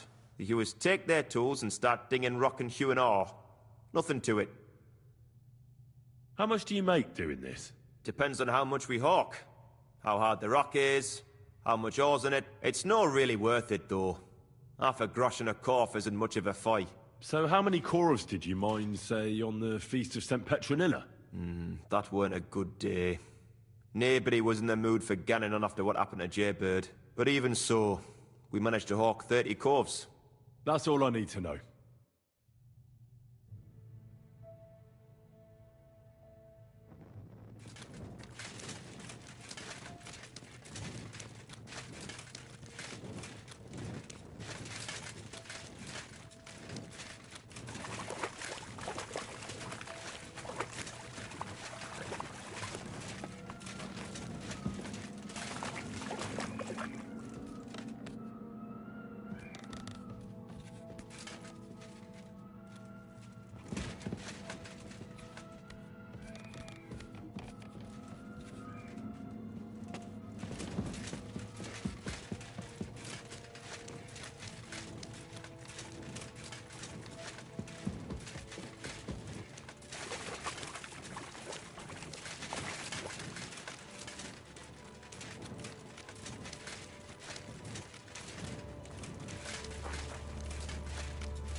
Alvin kidda.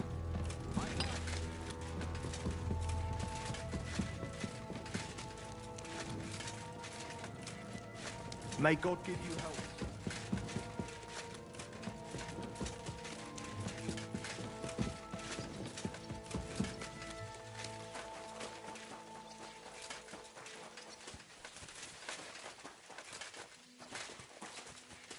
Christ, what?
I already know how many corvs the crews extracted on the Feast of St. Petronilla. It was 100 altogether. I see. Meanwhile, I looked in the mine book. How many do you think it says there? I'd guess it's less. Then you'd be correct. The book lists 90 corvs extracted. That means 10 corvs of ore disappear each day. But nobody could just come along and take them. We keep a close watch on everything. The unreported corvs must be going out to smelting works with the rest of the ore. That means... What does it mean? that this is fraud of colossal proportions, and that Foreman Fett and Herman the ore merchant are in it up to their ears.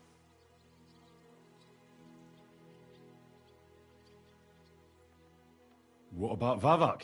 I still think the trail will lead us to him, but we know too little so far. You need to talk to Fett and Herman first. Being involved in the theft of silver is a capital crime, so it should be in their own interest to cooperate. Make sure to promise them no one will know about their crime. You can mention my name. When you've talked to them, come back to me and we'll figure out what to do next.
We need to talk, Herman.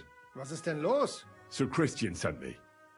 We found some discrepancies in the mine book. Discrepancies? How do you explain that the miner has extracted 100 cores of ore on the Feast of St. Petronilla, but the book only says 90? If it says 90, there must have been 90. The book does not lie.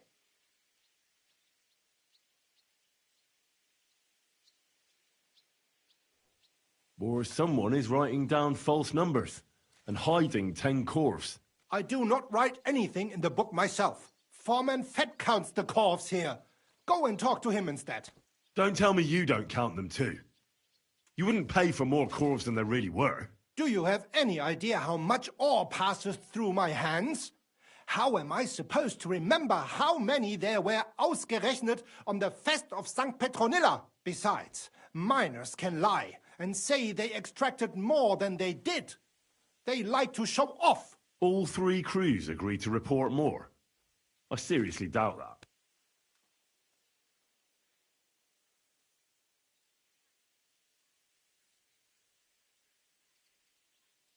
Your story doesn't add up, Herman. We found out. Simple as that. Don't try to outsmart me and Sir Christian. I am not trying to do anything. It was Fett's idea. He came to me saying we were going to deliver more corves to the smelters than we would report, and I would get paid for it. It was going well. I have always paid for what we put in the book. Then I got some geld from Fett on the side. On the Feast of St. Petronilla, I was afraid they would be able to tell the difference.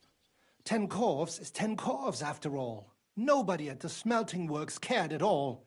I am sure they are in on it too.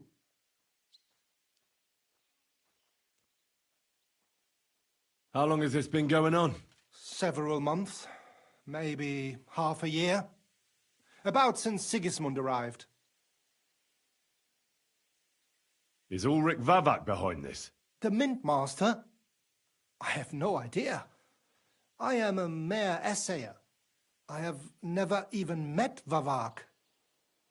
Sir Christian and I agreed to investigate the matter in secret, so just act like nothing's going on. Keep doing what you're doing. We don't want to scare off the people who are actually responsible. You understand? Yeah, I understand. I will be as silent as the grave.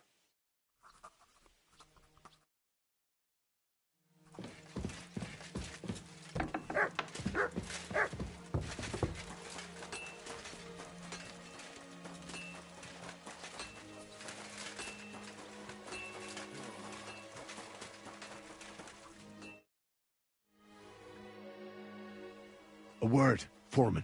What is it this time, bookworm? Sir Christian sent me. I need to discuss a delicate matter with you. Don't tell me one of the yakkers shat all over the outhouse in the yard again. I'm afraid it's a little worse than that. We found some discrepancies in the mine book. Let Sir Christian handle it then. They're his books, and his responsibility too.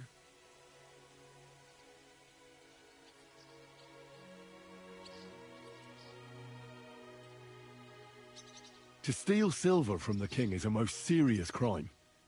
Punishable by death. Why are you telling me this? I learned that the miners extracted no less than 100 corves on the Feast of St. Petronilla. You told me it was 90. And that's how much the mine book says too. Do you think the yakkers know how to count? They're blockheads. And they like to show off. I'm sure they just exaggerated. Anyway, what's it to you? Did the steward send you to snoop around? Don't you know? I work for Vavek, the Mint Master himself. I'm under his protection. Aye, there's no point in denying it. Herman told me everything. Bloody snitch.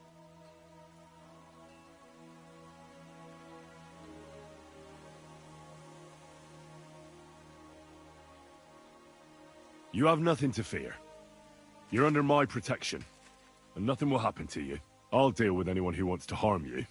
Believe me. Wait, I'll tell you what I know. As soon as I was made head gaffer, Amara, who works at the smelting works in Grund, came to me. He said someone wanted to talk to me. One of them. So I met this fella in the tavern in Grund, and he told me how it all works. How to cook the books like. He told me the trick was not to report some of the extracted ore and transport it secretly to the smelters along with the rest. He made it very clear if I didn't play along, I could have an accident. There was nothing I could do. Who was that fella from the smelter who came to you? He never told me his name, even when I asked. He's a tall bloke, stocky, pockmarked. I don't scare easy, but this bloke was terrifying. How long has this been going on? For some time now, definitely. I heard even former head gaffer Kircher was in on it too. Where can I find him? You can't ask Kircher any questions. He fell down a shaft. They say he was drunk. But I don't think it was an accident. Who pays you on the side? You have to pay the miners for what they actually extracted. I get the extra chink from the smelting works. It's enough for the yakkers and for Herman. Do you think the Mint Master, Ulrich Vavak, is behind this? I don't know. I've got naught bad to say about Vavak. He treats me canny whenever he shows up. He says if Christian gives us hassle, he'd sooner replace him than me. He really said that. The Mint Master himself. All right. Just carry on as if nothing's happened. No one must find out we know about the fraud. Christian won't give you any trouble, nor will anyone else. Is that clear? Clear as a bell, Mara. I'll be silent as the grave.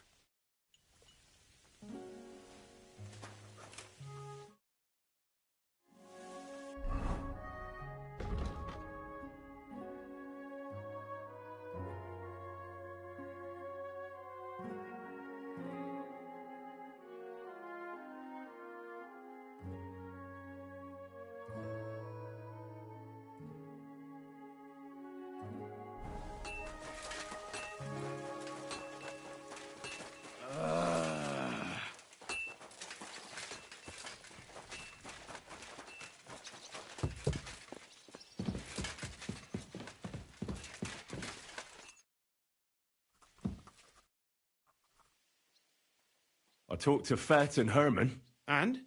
Did they confess? They did. I mean, I made them. It's just as we thought. The trail leads to the smelting works. Did you tell them to keep quiet and act as if nothing's happening? I did. Let's see what we've got so far. Those 10 unreported corves leave for the smelting works from here. If silver's going missing, that's where it must be happening. You'll have to go and look around and talk to the owner, Buresh. I reckon that'll be tricky, though. How so? Buresh is a very cautious and clever man. I reckon he won't be happy to have someone snooping around his property. But he's the only one who can give you permission to walk round the smelting works without the guards bothering you. Something like your letter of safe conduct. How can I persuade him to give me one? Like I said, it won't be easy. Nevertheless, I found a way you could gain his trust, at least a little. You'll pretend to be a nobleman interested in buying some smelting works, who'd like to get a closer look at his operation. A nobleman this time, then? But be careful. Buresh won't be as easily fooled as the simple pitman here. You'll have to dress like a real nobleman. That means no plate armor, or, God forbid, bloody rags. But listen, don't carry a weapon. Buresh has a morbid fear of someone threatening him. That's why he has a bodyguard with him at all times. You must come to him dressed to the nines and act impeccably, so as not to arouse the slightest suspicion. In short, be charismatic as you can manage. What should I wear? Like I said, some decent clothes. I reckon you can imagine what those look like. If you don't have anything of the sort, visit a tailor in town. I'm sure he can sell you something nice. If you're charismatic enough, Buresh is sure to believe your intentions are good. And make sure you wash up before you go. You can't go and see him looking like some dung-soiled peasant. What else should I know about the smelting works before I go? In the smelting works, ore from the mines is crushed, ground, and then smelted. They extract silver along with all sorts of other materials from it. Then they give part of the silver to the king for the minting of groschen and sell off the rest, along with the other materials, to craftsmen. What should I know about this Buresh before I talk to him? He's the slyest fox of them all. He comes from somewhere in Moravia, and he moved to Kuttenberg a few years ago. He started to prosper soon after, and not even Sigismund's arrival stopped him. He quickly joined his side. Now he's doing better and better. But whether that means he's involved in something shady, who knows? I got it. I'm ready to go. Here. I've written you a letter of introduction to take with you and give to Buresh. I reckon he won't be thrilled. But he won't turn you down. Ask him discreetly, in passing, how many corves he took from our mines on the Feast of Saint Petronella. If my guess is correct, it should be 90. It still doesn't prove anything, but at least it'll give us a clue. You could get something out of the workers. One of them is bound to know something. When you're in the smelting works, keep your eyes peeled. I'm sure something is going on there. Good luck, Henry.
I'm sorry. May God give you help. You silly doggy.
You're always welcome here.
Good to see you. Cheers.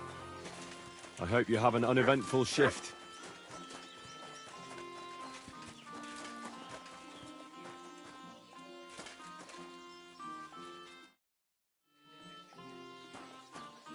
A poorly dressed yokel like you should only talk to other yokels.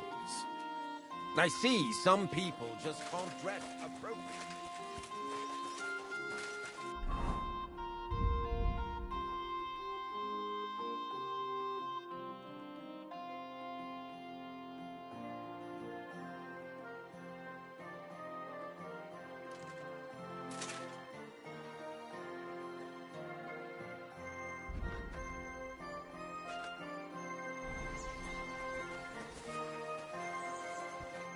Greetings, Master Buresh.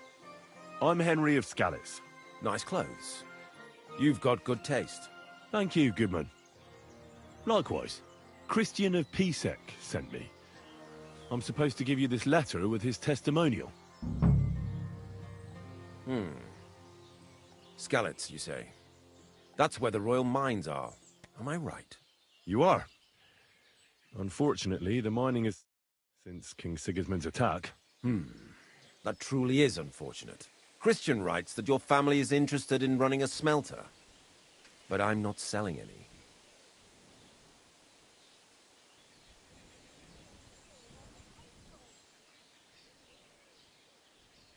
I know. I just want to see what it looks like in the smelting works. Well, if Sir Christian wishes it, I won't deny you the opportunity. With this letter of safe conduct, you'll be able to move around unfettered. The guards will recognize my seal. But I don't want you disturbing the workers with any unnecessary questions. If you want to know anything, ask me.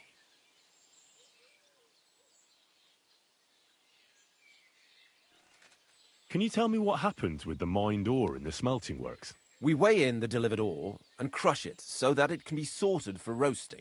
Roasting mainly separates sulfur from the ore, which is why the place smells like hell itself. Then the roasted material is smelted in the furnace and the slag is separated from the matte. The smelting process is repeated until we're left with pure metal. It's then cast into bars that can be sold. After we've given the royal share to the king, that is. How many corves of ore do you process here per day? We don't measure in corves here. I have several ore merchants working for me. They buy ore from various mines. When they deliver it here, we don't measure it by the corf, but weigh by the quintal. We process a large amount here, up to several thousand quintals a day in total.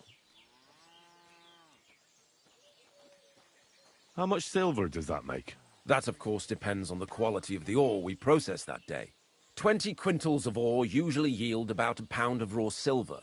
That then yields a hryvnia of pure silver. We can make between 100 and 200 hryvnias of pure silver per day.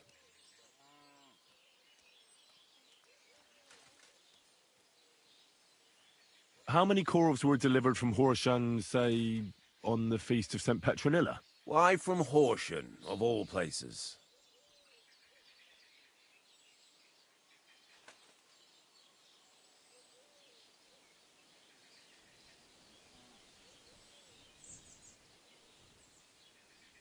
No reason? How am I supposed to remember? That's not important at all. Anyway, I've answered enough of your questions. You're keeping me from my work. But... Are you deaf? I have other urgent matters to deal with. Go and pick someone else's brains. Oh well. I don't have time for you.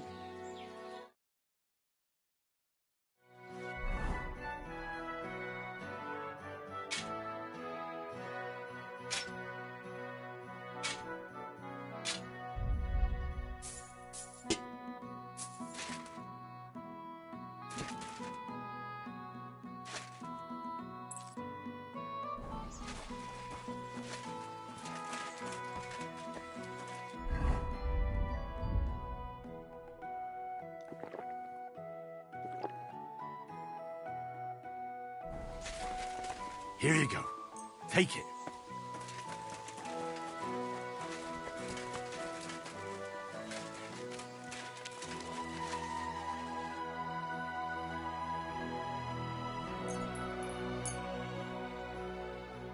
I'm glad you...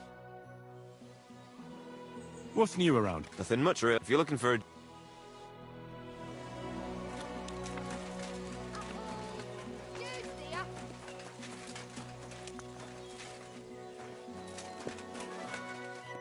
Good day. Show me. What can you do?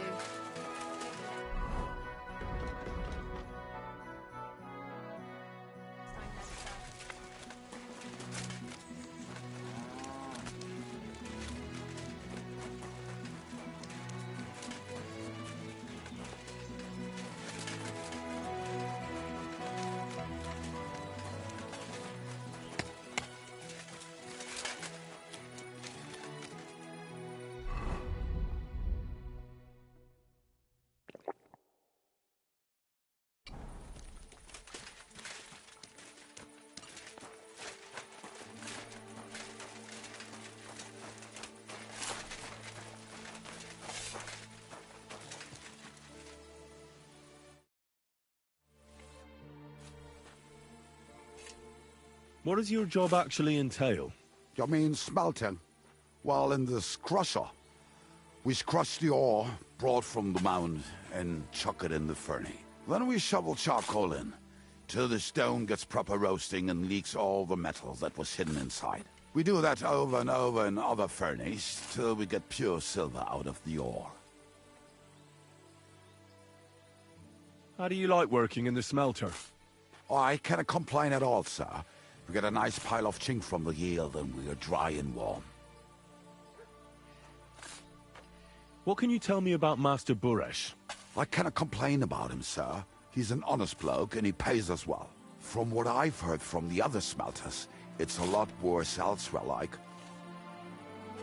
Have you noticed anything suspicious around here? Nothing at all. I graft all day, no time for looking around. Does any silver go missing from here? Here, in our smelter, that would mean some of our lads are involved then. You get the rope for that. Look, Sonny, I don't want anything to do with this. Have a chat with Sheem over there. He's not afraid of anything.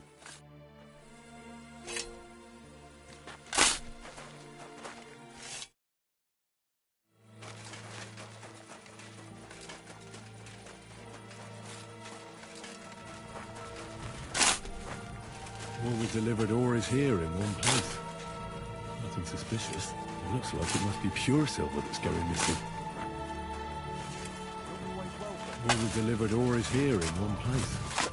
Nothing suspicious. It looks like it must be pure silver that's going missing. So this is how they crush ore in bulk. A quarf here, a quarf there. Now I can see why no one found the large quantity strange.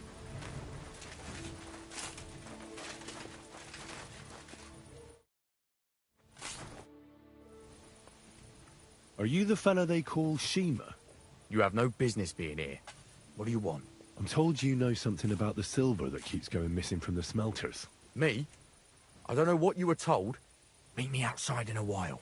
Now you'd better get out of here before the guards see you. Fuck. I have to have a piss. You take over here, lads. I'll be right back.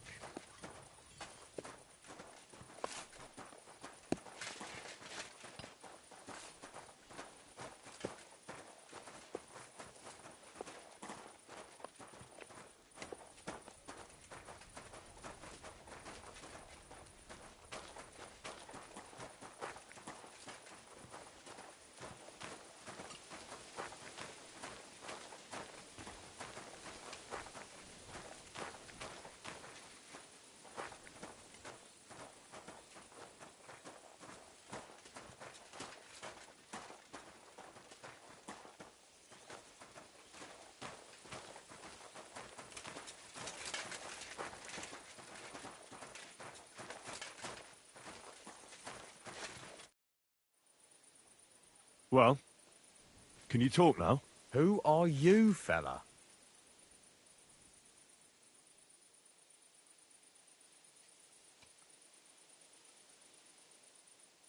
Henry. Sir Christian of Pisek sent me. The steward of the mint? And why did he send you? Because of a rumour. They say silver keeps going missing from the smelters.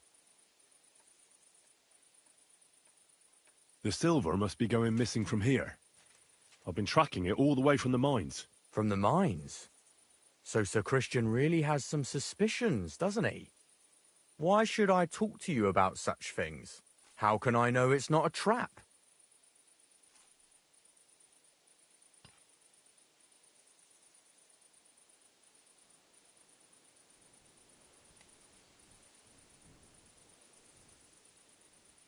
Look, I know my way around silver mining. I'm conducting an expert investigation. Justice is blind. If someone's bypassing the production process just to stuff their purse, they're hurting more than just the king. Especially you, the grafters, the yakkers and smelters. And that pisses me off, because I'm actually one of you. Right. I reckon you could be. Listen up, then. It's Volkmar. He's the head smelter. He's worked with us for years. Recently, he bought stables here in Grund, out of the blue. The entire stables. Where do you think he got the money? It's all very suspicious, because he's the one with the best access to the finished silver bars. If you want to find out where the silver keeps going missing, go to him. I'll bet you he knows a thing or two about it. But be careful, and keep a weapon close. People like him can be vicious. Thank you. What does your job entail? Here in the smelter, the extracted ore turns into pure silver right under our hands. Bloody miracle, right? Horse shit. It's an awful, filthy fucking graft for a few miserable groschen. If I could, I'd fuck off somewhere over the hills. But I've a family, and they don't ask me what I really want. How do you like working in the smelter? It's a shitty fucking job. My back aches something awful from shoveling heaps of ore back and forth. You're always breathing stive from the furnace, and then you cough your soul out after the shift is over. We'll all be crippled wrecks in a few years. That's how it is. What can you tell me about Master Buresh? Listen, all folks like him care about is lining their purses. They don't care if we break our backs because of it. On the other hand, I don't think it's any better anywhere else. What happens to the silver from the smelting works? The bars are kept under lock and key in a safe place until a merchant or the blokes from the mint come and get them. Only the owner of the smelter and a handful of select people have access to them, such as the foreman of the works who checks the purity.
Volkmar?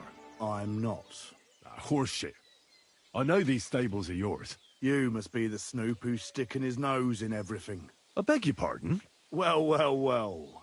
Don't think we don't know you've been snooping around. We've had our eyes on you ever since you came to Grund. Fortunately, Master Buresh warned me about you in time. Your investigation ends. Right here and now. You shouldn't have stuck your nose in here, pal. Grund is ours. Take him down!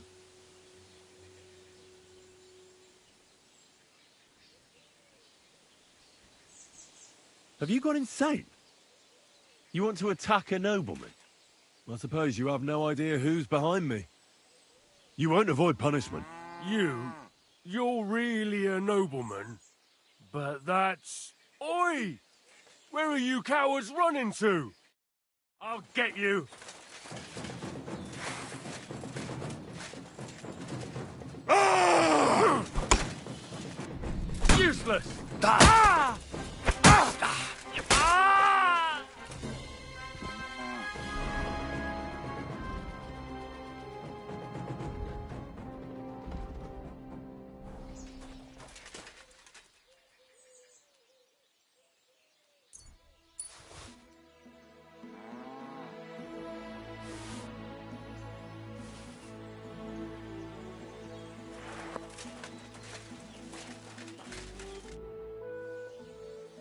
Now, spill the beans. You're responsible for stealing the king's silver? Not me. It's Buresh. If I didn't play along with him, I'd lose my job. All my life. It's true. As Volkmar is my name, I swear on everything that's holy.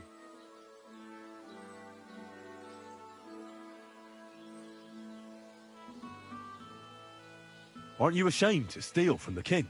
And which king did I steal from exactly? Wenceslas or Sigismund? I didn't care, man. I earned some nice chink, and that was that for me. Moving on, where does the unreported silver go? There are mined-out shafts near Old Kutna, where nobody ever goes. Buresh has a secret mint in one of them. They counterfeit coins in there? I suppose so. But what they actually do there, I've no idea. I've never been there. Buresh only told me about the mint a while ago. He wanted to send me there for some reason, so he drew me a map. Did Buresh ever mention that Mint Master Vavak was involved in it? Not in front of me. Maybe his guard, Little Neri, knew something. But you won't be able to ask him anything anymore. Give me the map. Yeah, if you take the road to Old Kutna, you'll reach the place where the abandoned shafts are. The entrance to the mint is... somewhere around there. Look here. Can I ask you a question? Why are you doing this anyway? That's none of your business. I see. I won't pry.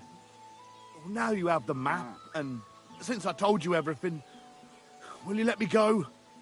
Please? I know I wanted to, you know, but I was just scared is all. Please let me go, please. Stables be damned, just let me go. All right, you can go. Thank you. I'll never forget this. I'll go to Kuttenberg and get fixed up there somehow. And if we meet again, I'll make it up to you. I swear, you're a good, merciful man. God be with you.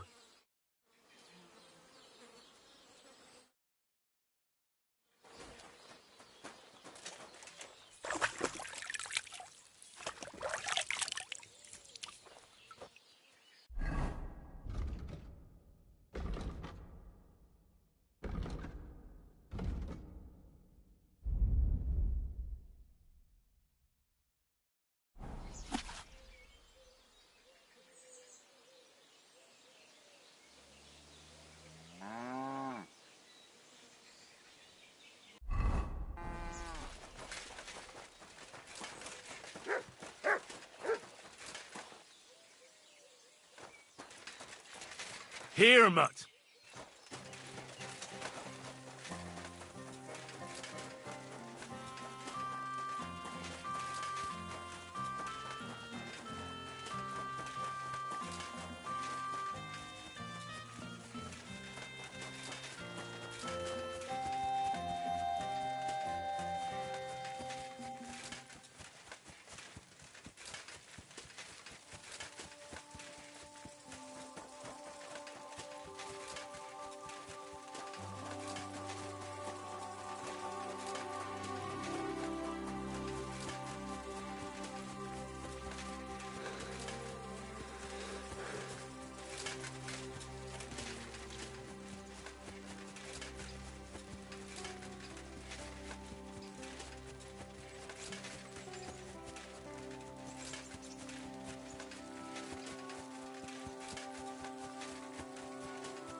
Can't be here.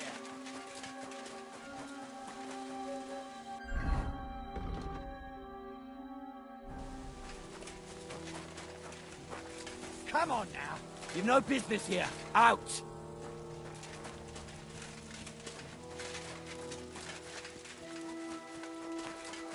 Clear off.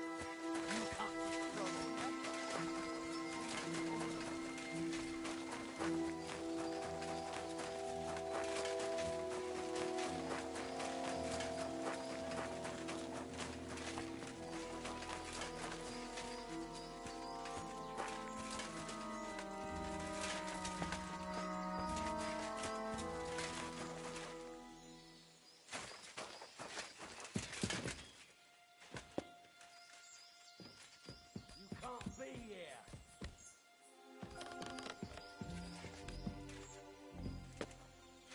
Come on now.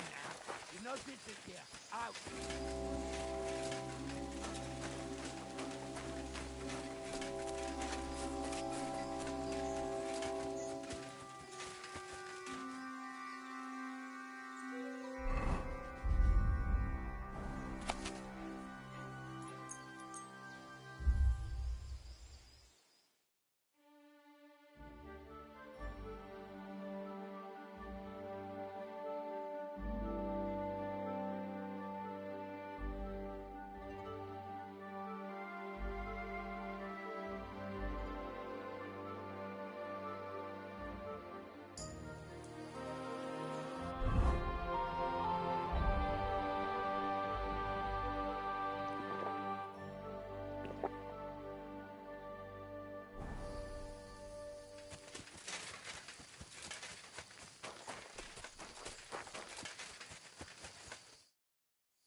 Well.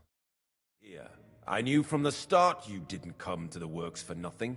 But I underestimated you, an embarrassing mistake. I reckoned you wouldn't find anything, and even if you did, little Neri was supposed to get rid of you. It turned out the other way round. Congratulations. His wife and children will surely be beside themselves with joy. What to do with you now, snooper? We could come to a reasonable agreement, or underground no one will hear you scream.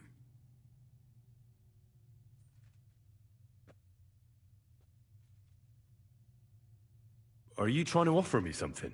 If you're reasonable, I'd be willing to pay a tidy sum for your silence. I need evidence that Ulrich Vavak von Neuhaus is involved in this whole affair. The Mint Master? That's not true. Wouldn't you rather discuss the price of your silence?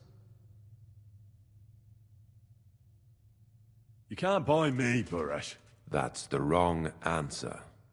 He can't leave here alive! Finish him! By God's will, die! You want to try me?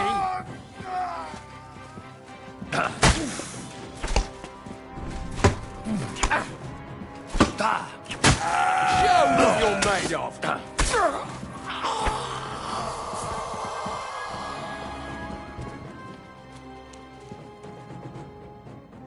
Have you had enough, Buresh? Mercy! For Christ's sake, mercy! Underground, no one will hear you scream. No, please. I'll give you anything you want. Just let me live. You know very well what I want from you. But I really don't know anything. Stop lying to my face. Out with the truth. All right. The whole thing was Ulrich's idea.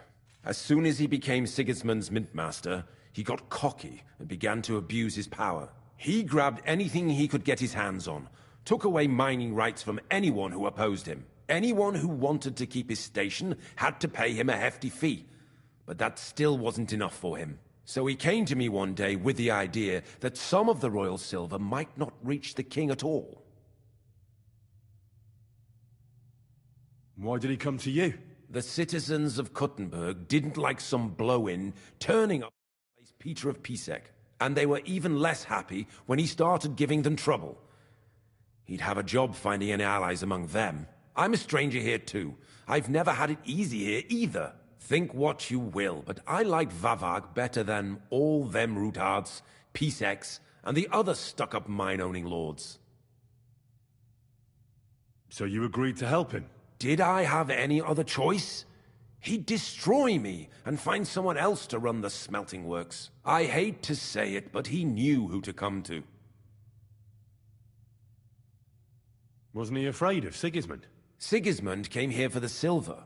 He doesn't care how it gets to him, as long as it does. He trusts the Mintmaster he installed, and he's got no way of knowing something's going missing along the way. Unless someone tells him.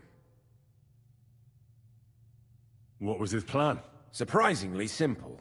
Bribe anyone who kept records of mining and processing to cook the books. And to keep the Mintmaster free of suspicion, he put me in charge of this whole operation. For a tidy pile of coin, of course. In the end, it wasn't even that hard.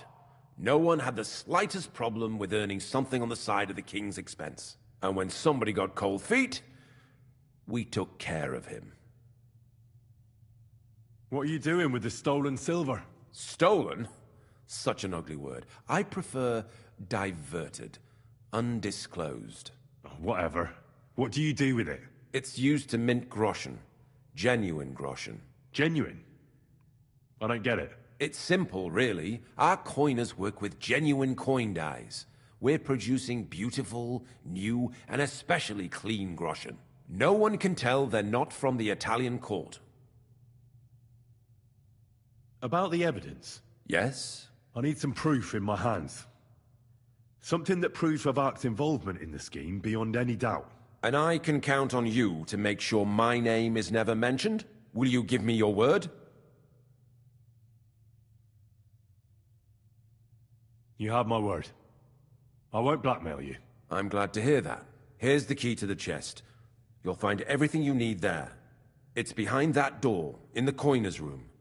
The key to it is right here on the table. You'd better not talk to the coiners. They're an odd bunch. Is that all? Aye. Everything. I'm sure you have something else. Don't tell me you and Vavak didn't exchange letters, for instance. You must be the devil himself. Here it is. But I'd appreciate it if you kept it to yourself. I'll be on my way. I won't say it was nice to meet you, because that wouldn't be true. I hope we never see each other again.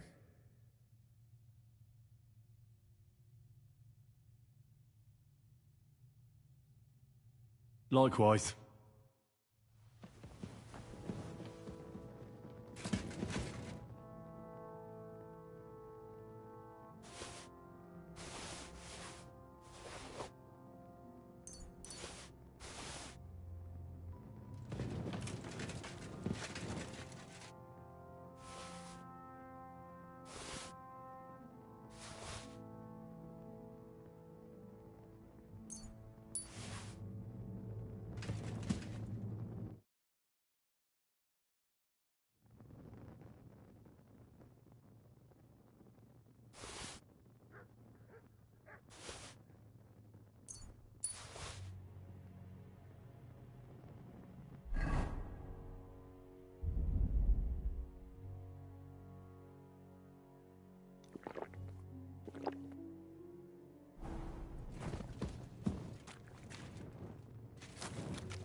I don't think they'll let us go, though. You'd better You're go always before the welcome guards here, find you. noble sir.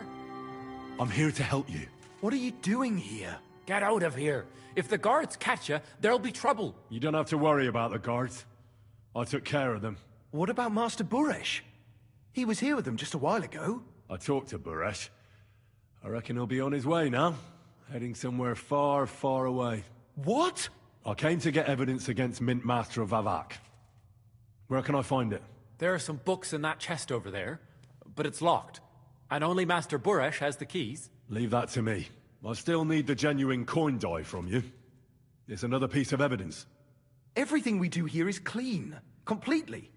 Except you're minting using stolen silver. How are we to know where it comes from? It's none of our business. We're just pawns.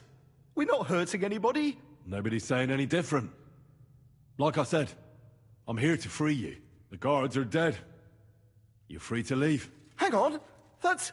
It's just the books you're after, isn't it? Well, so take them and go. We won't tell nobody nothing. We never saw you here.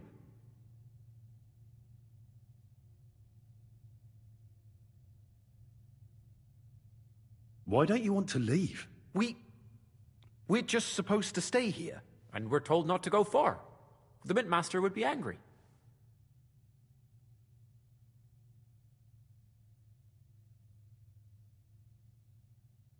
Tell me more about this place. I don't know if we can. Look, he made it this far. I reckon he knows more than we do anyway. You're probably right. Well, what do you want to know? How did you end up here? Through our own stupidity. We used to work in the Mint in the Italian court. Then, one time, we got a bit drunk on the job. Well, more than a bit. And the foreman got pissed off and sacked us. But then, the Mint Master himself came to us and offered us a job on the side. He said we'd work somewhere else, for him. And so, here we are. Who's in charge here? The Mint is run by Master Buresh and his people. Especially that big fella. What's his name? Neri? They're the ones that bring us food and drink. But other than that, the Mint Master runs this place personally. He visits every week, a friendly bloke, always asks us if we need anything. We're well taken care of.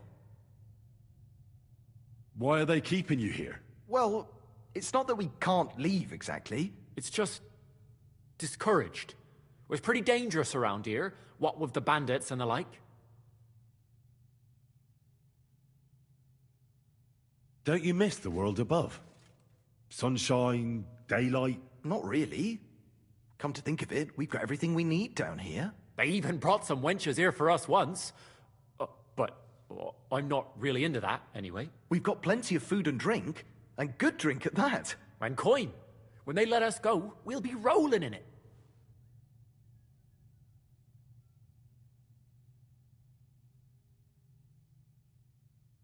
I'll take care of Vavak. You have my word. With the evidence I'll bring against him, he'll be finished. When I'm done with him, you'll be the last thing on his mind. You reckon it's really safe? That we could go up top?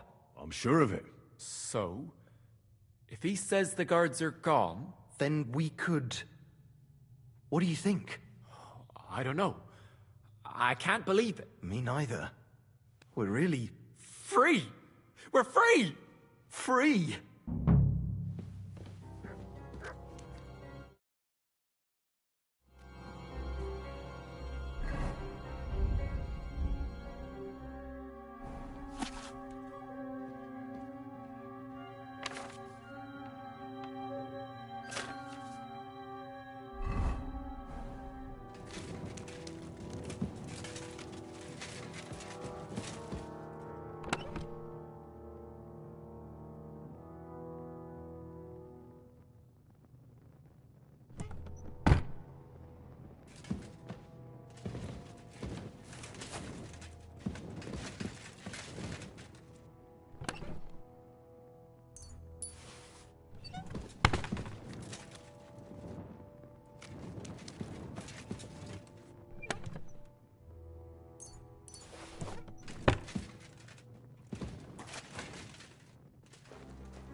Here, Mutt!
Christian?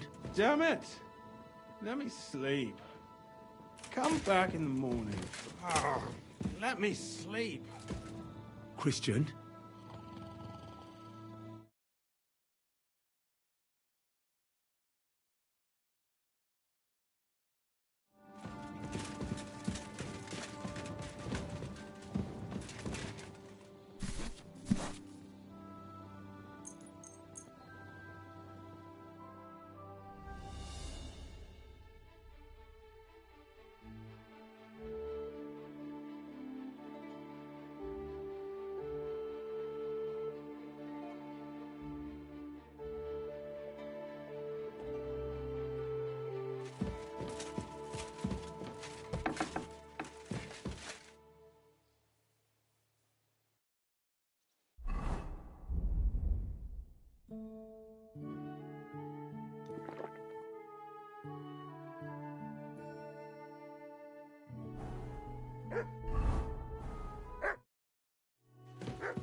I got the evidence against Mint Master Vavak. Really? Let me see. Here. His handwritten records of the whole scheme. There are names, amounts paid, mines, smelting works, yields. I'll be damned. This is perfect, Henry. This could wipe him out for good. Where did you find this?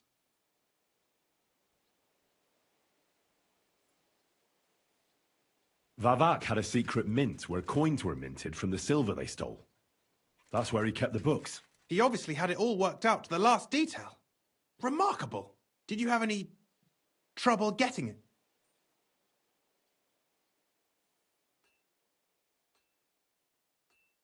I had a bit of a disagreement with the guards, so I killed them. Sacre! Well, I suppose it was to be expected someone would be guarding the secret mint. I hope that's all that happened. The owner of the smelting works, Buresh, tried to stop me.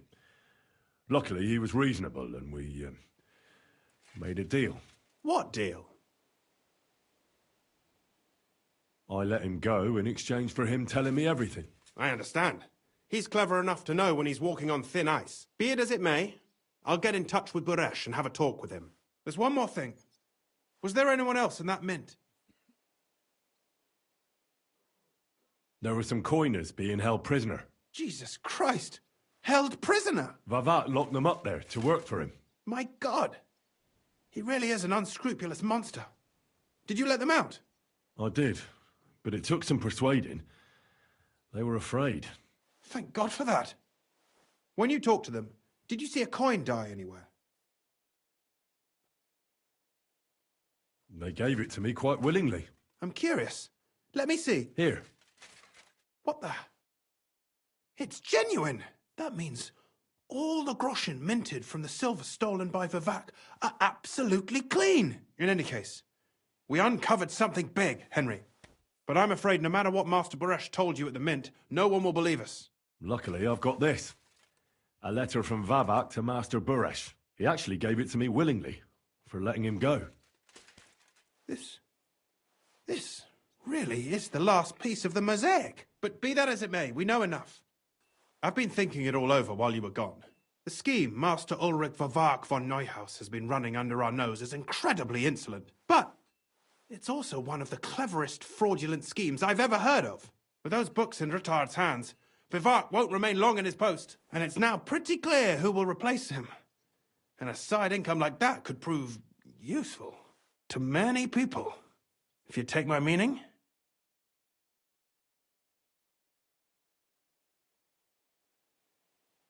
You want to keep stealing from the king? Oh, come on. Sigismund isn't our rightful king. The less silver he gets his paws on, the less he can pay to his Hungarian cutthroats. You're right about that. Now, listen. Here's the plan. Everything would stay the same.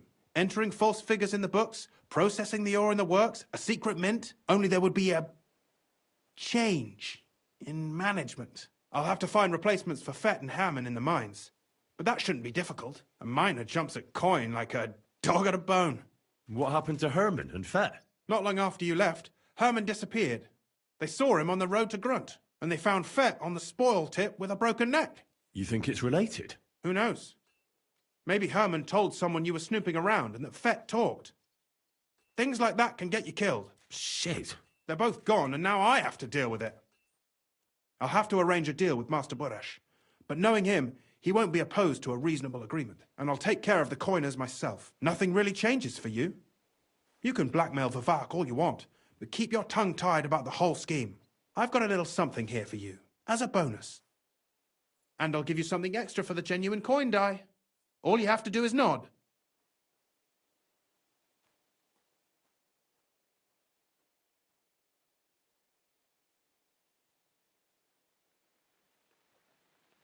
Doesn't that mean you'll be stealing from Ruthard? Do me a favor. Ruthard will want to be in on it. How can you be so sure? If there's one thing I've learnt about silver, it's that it's got one special property. It never stinks. It surely doesn't smell bad to you either, eh? I just want to save my lord, Hans Capon. That's why I'm doing this. I'm not interested in your motives, Henry. I don't know what you and Ruthard agreed on. That's between you and him. You've heard my offer.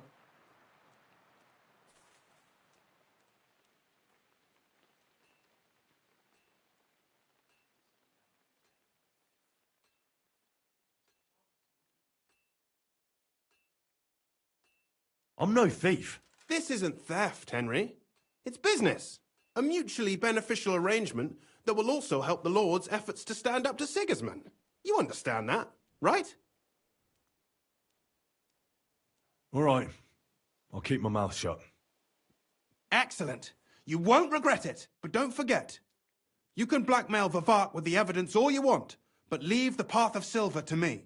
Here's your secret records and copies of the books from the mines and the smelting works for comparison. Thank you. No, thank you. It was a pleasure working with you, Henry. I wish you the best of luck. Maybe we'll see each other again. And give my regards to Sir Kunzling. It'll be a great weight off his chest.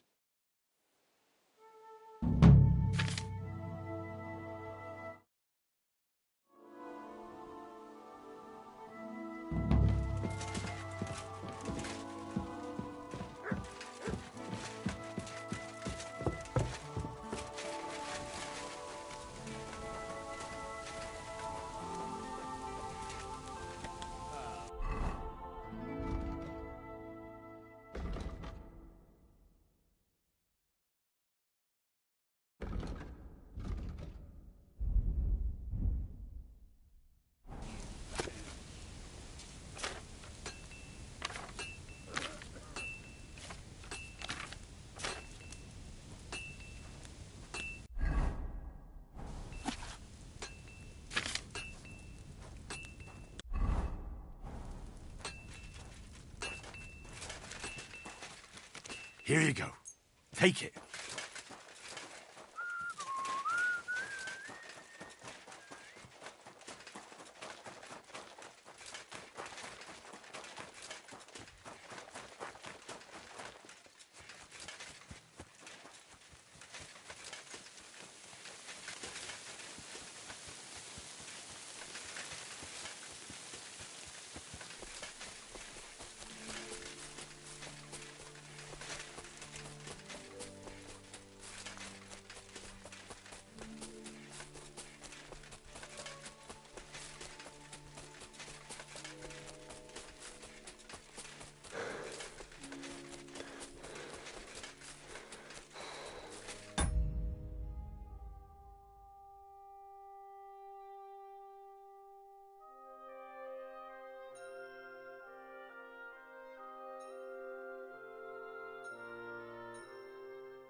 Show me. Here, mutt.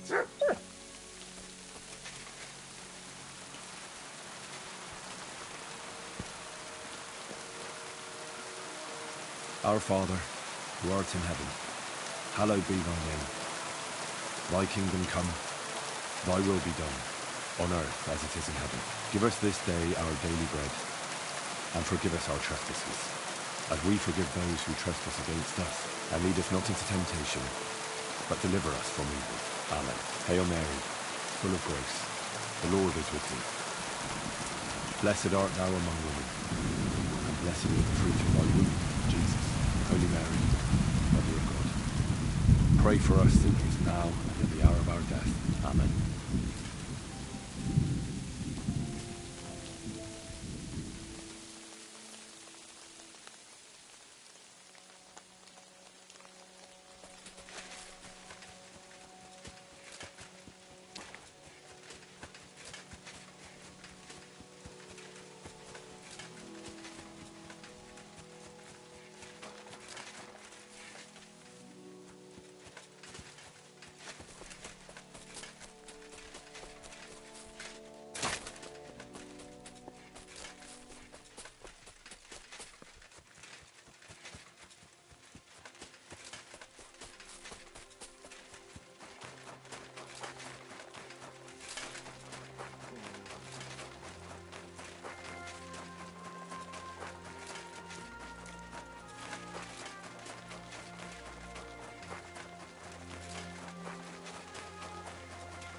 Well, well.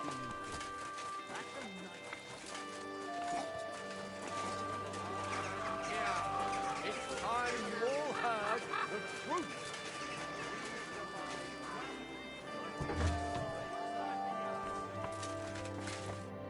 Grüß Gott. Show me your way.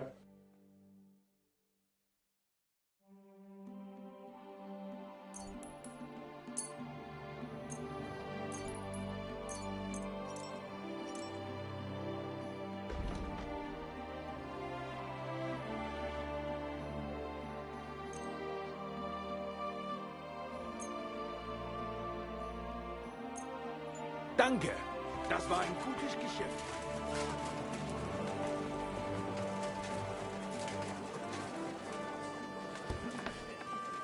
Willkommen, mein Freund.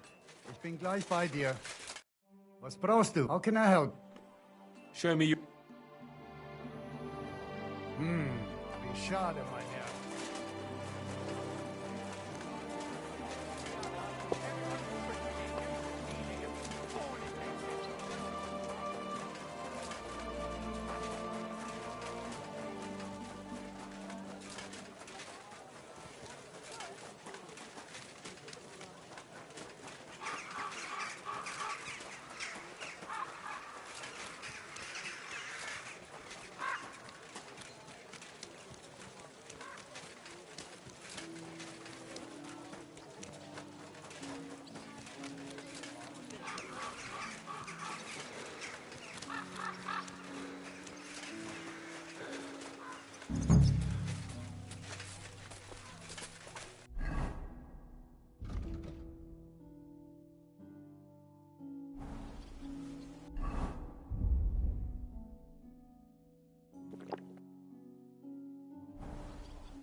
The Lord Jesus Christ be praised. Forever and ever. I'm Henry. I've got pressing news for Lord Ruthard. Take me to him. He's expecting me. Ah, Henry. Yes, yes. Sir Quinslin mentioned you. I'll let you in. Shimek will take you to the Lord.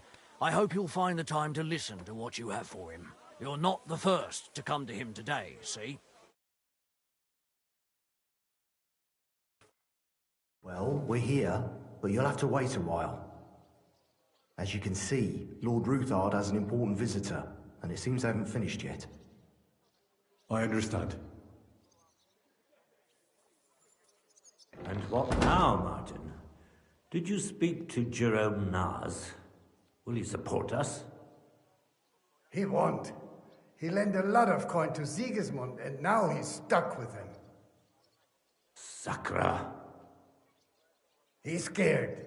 As soon as he does anything to upset him, Sigismund will denounce him as a rebel and right after dead. Damn it! Has all his counting groschen not left room for a grain of common sense in that head of his? Jerome is a vain man. I'm sure he's pleased when the Hungarian king himself listens to him. He was boasting that he'll be in charge of some church talks in the Italian court. There is no way we'll change his mind. But you've been to see other councillors too, haven't you? Have you any good news from anyone? Unfortunately not. Some of them are beholden to Sigismund for their office, and some are worried about ending up, forgive me, friends, like you and Peter of Pisek. Christ above! That's exactly what Sigismund wants. To divide us, to paralyze us with fear. Divide et impera. God knows, that ginger fox is a master of dividing and conquering. You are absolutely correct, my lady. Especially when everyone can see your problems. I've heard that Mint Master Vavak is still putting pressure on you. The devil take that bastard! He had the gall to blackmail me in my own home.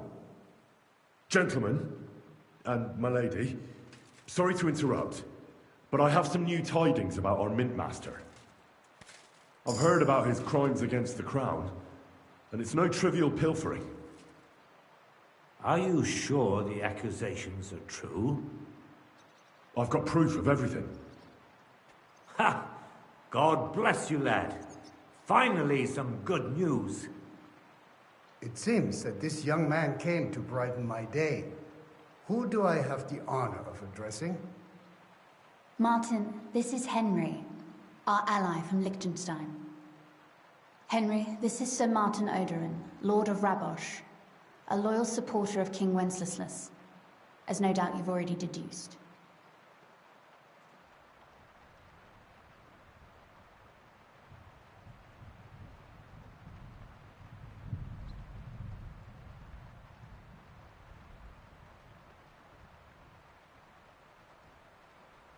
Sir, my friend Godwin gave me a ring for you. He said you'd help me if I needed it. Godwin? Really? Well, you choose peculiar friends. I'm not sure what you mean, sir. Godwin shouldn't be giving away what isn't his. But I'll help you if need be, although not on account of that ring. Sir Gunsley. Shimek? What's going on? Mint Master Vavak is heading here with an armed cohort. Right now?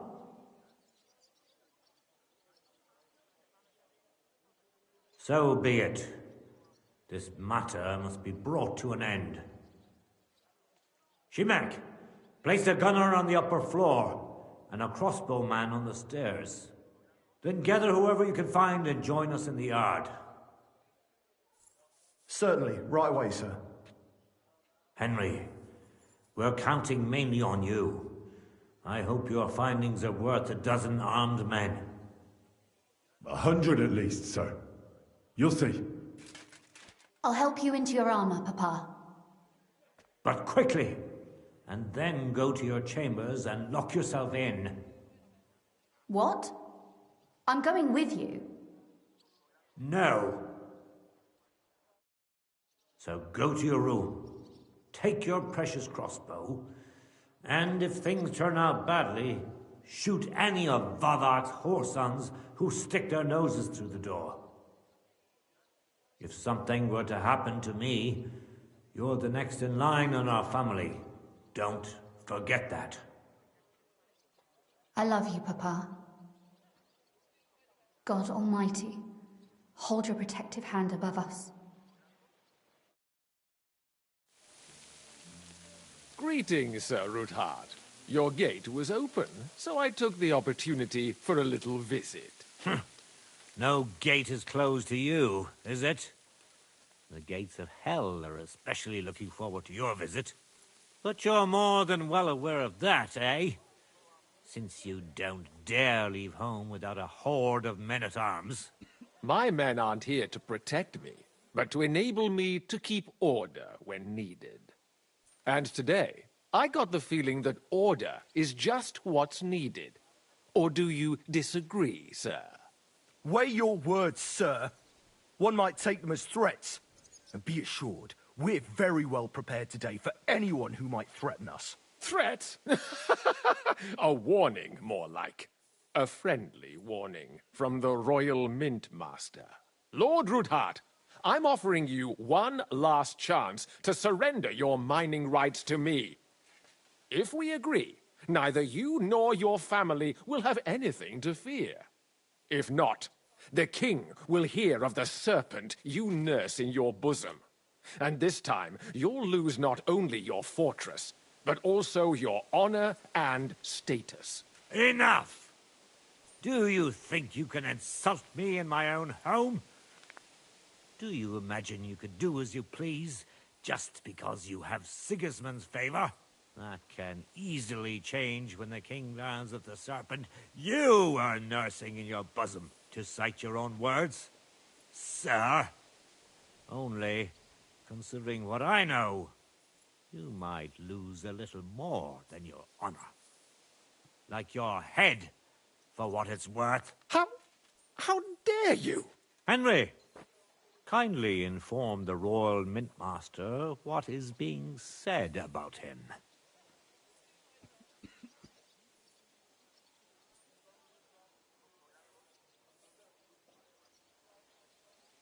The word is you're conspiring with Buresh of Krakowitz and Foreman Fett, sir, to falsify the mining records together. In other words, you're stealing the royal silver. And what's more, taking it to a secret mint where you forge your own coin with the royal stamp. And that's a capital crime. What do you suppose Sigismund might do if... when he finds out his own mint master is robbing him? Especially when he's desperate for every last groschen. I'd say this somewhat alters the perspective, sir. So from now on, you will leave me and my family be. Ha! or your king will hear of your shenanigans. Exactly. We'll see to that. Mark my words. Are you trying to threaten the Royal Mint Master again? And with nothing but common slander? You haven't learned much since the last time. Well, we've not had much time for that. We've been fully occupied with collecting evidence. Isn't that so, Henry?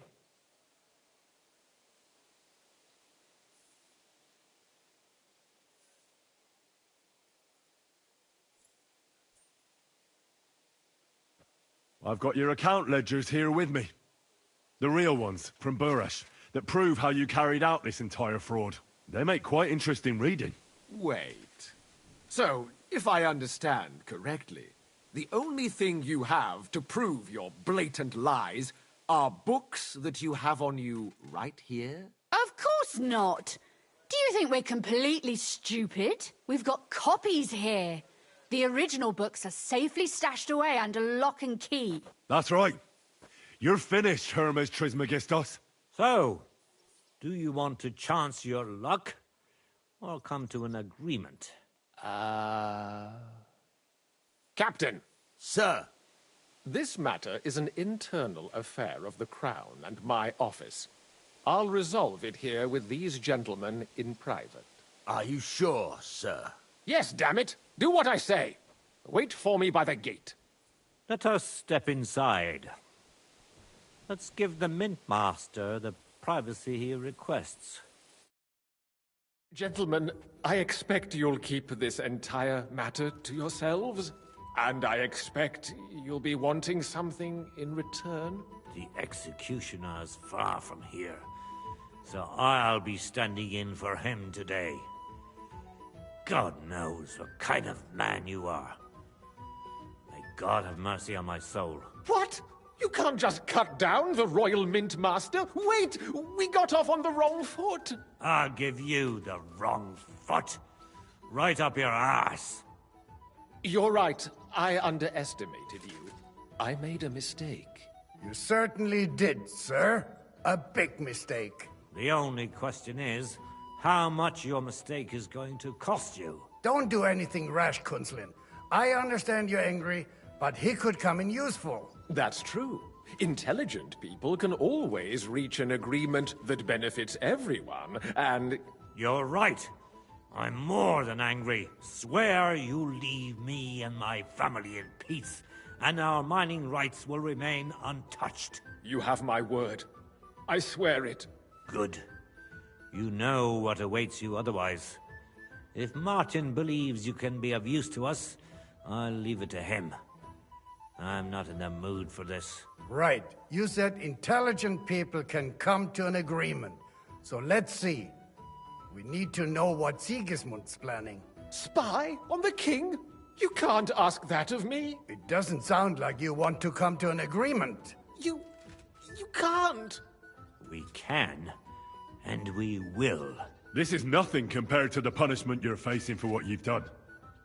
Either you agree to this, or Sigismund learns all about it. Then you'd have to run damn far to avoid the chopping block. Henry's right, so don't even think about double-crossing us. You've a lot more to lose than we do. And don't forget about your oath either. I understand. All right, I'll do as you ask. Excellent. And now get out of my house. Of course. I'll take my leave too, Kunslin. I've still got some affairs to deal with today. At least I can see our Mint Master out. I'm sure he'll be delighted to tell me many interesting things. God go with you, Martin. I hope we'll soon meet again in more pleasant circumstances. Ha ha! Now that was a good one. The mighty Mint Master strode in like a lion, and then crawled out like a whipped dog. Oh, I can breathe a lot easier now we've got rid of that bastard. At any rate, Henry, I'll take those incriminating books. I'll hide them in a safe place, just in case he gets any ideas. Good idea, sir. Here they are. Thanks, Henry. You did a fine job, and I'll never forget your help. Well, you can return the favor right away, sir. You promised to help me get into Malashov. I did. And I'll keep that promise. There's a secret passage leading out of Malashov, and you could avail of it in the opposite direction. A secret passage? That's a godsend. Von Burgov won't have an inkling. He won't.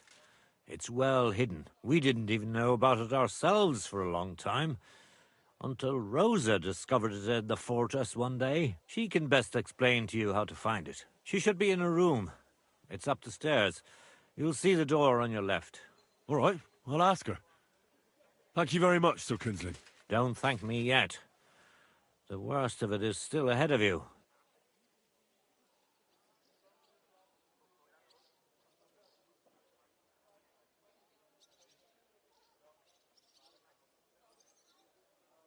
Nobody will be expecting me.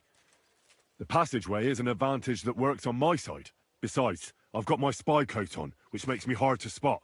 I can deal with any locks, and if I come across anyone, I'll take him out without a sound or a trace. Well, it looks like you know what you're doing, and that you've done it before. I'll pray for your success. It would help us in more ways than you probably realize. What do you mean, in more ways? Isn't it obvious? We've been sitting with our arms folded until now. And where has it got us? We look helpless, and it's difficult to find allies. But if you liberate Lord Capon, right from under von Burgov's nose, the word will spread like wildfire throughout the land, and von Burgov will look like a fool. And he'll lose a strong advantage in parleying. That would help convince some of those who are hesitant about joining us in the fight against Sigismund and the Praguers. You're right. I hadn't thought of the other consequences. And I reckon even Jobst hasn't realised. Thanks again. As soon as I speak to Rosa, I'll head out right away. I'll get Lord Capon out of Malashov if it's the last thing I do. You've no lack of courage, son. But you shouldn't count on that alone. Be careful. And good luck. I'll at least look at the books you brought. I'm very curious about what there is on Vavak and how he did it all. I wish you a pleasant read. There's more than enough on him in there.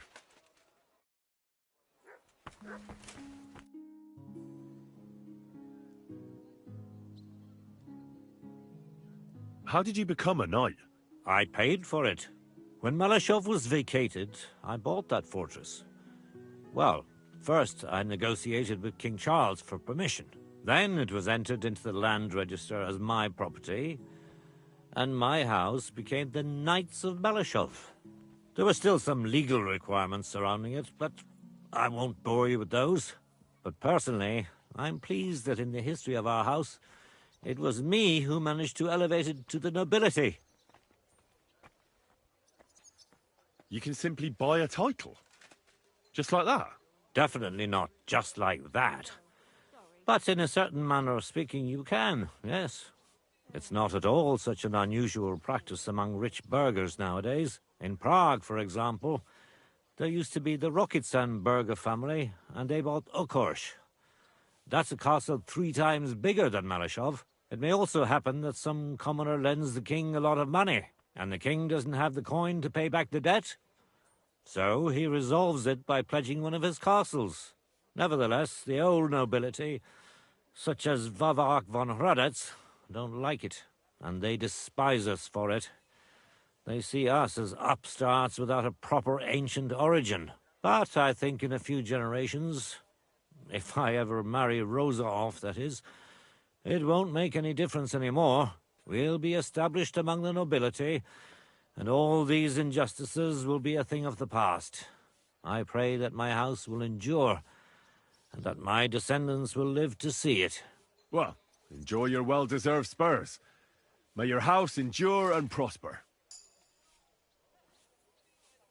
What's the political situation in the city? I mean, the politics of support for our side. All in all, miserable. Bailiff Plymel is also on Sigismund's side, as is his son, who's so corrupt even Vava could envy him. And I tested the waters among the councillors, but it doesn't look good for us at the moment. Who sits on the city council? Wenceslas Forsucher, Jerome Naz, Franz Rosenthal, and Andrew Polner. They're from the old and rich burgher families, just like us. Martin tried to negotiate some support from them, but, as you may have heard, we didn't manage to win anyone over. They either have their interests connected with Sigismund, like Nas and the others, or they just don't want to commit themselves, so they don't lose their property and status. That's the only thing you can count on them for. But they don't sit alone on the council. What about the others? They don't. Then there are the representatives of the guilds. But to be honest, they don't have that much power. At least not for now. Compared to the old houses, the guild masters only quite recently acquired their positions on the council, so they probably won't risk losing them. But you're right that we might find support among them, especially by promising more council seats. The thing is, we're not yet in a position to fulfill such a promise, and they're well aware of that. And what about Vavak? He sits on the council, and we've got him in our pocket, right? He does, along with other representatives of the Italian court, and they'll do what he tells them. Except maybe Friedrich Kummel, but that doesn't matter. Vavak is a slimy bastard who'll sink us as soon as he gets the chance. So I'd like to count on him only when absolutely necessary, because as soon as he learns something he could exchange for a pardon from Sigismund for the crimes you've uncovered, he'll use it to untie his hands. Thank you for filling me in on the local situation. Well, there wasn't much positive in it. But you're welcome. And what about the church? Couldn't it be turned around? You can see Sedlet's monastery from the city. The abbot must have some influence, doesn't he? He does. And his relationship with the city is not the best. First of all, the abbot is burning through his property. The monastery's having financial difficulties, and all it can do is sell off its village properties. And who do you think is buying them up? The Kuttenberg burghers, first and foremost. Then there's a long-standing dispute over the manning of some churches, which goes back as far as I can remember. Well, then how about promising the abbot support and getting him on our side? Promises cost nothing, right? Ha ha! I see you're no newcomer to politics. But we hesitated with the abbot, and he decided to throw in his lot with Sigismund. In fact, he's given him accommodation and is wining and dining him.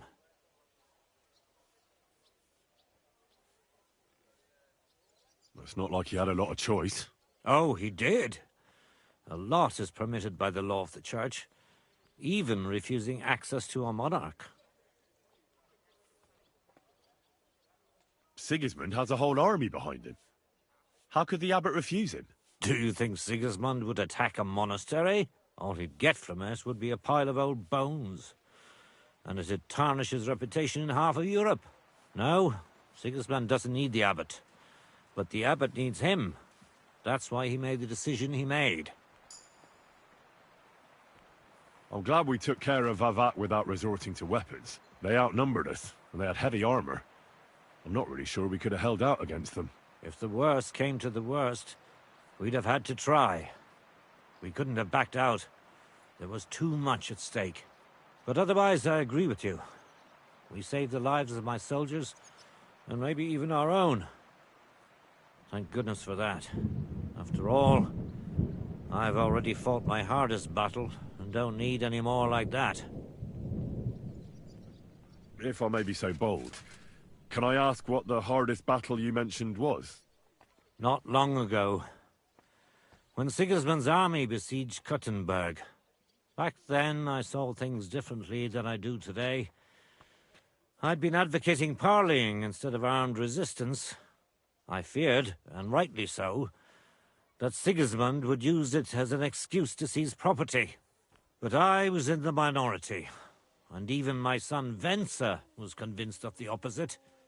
We quarreled a lot over that. In the end, he told me that even though I had acquired noble status, my days of glory had faded.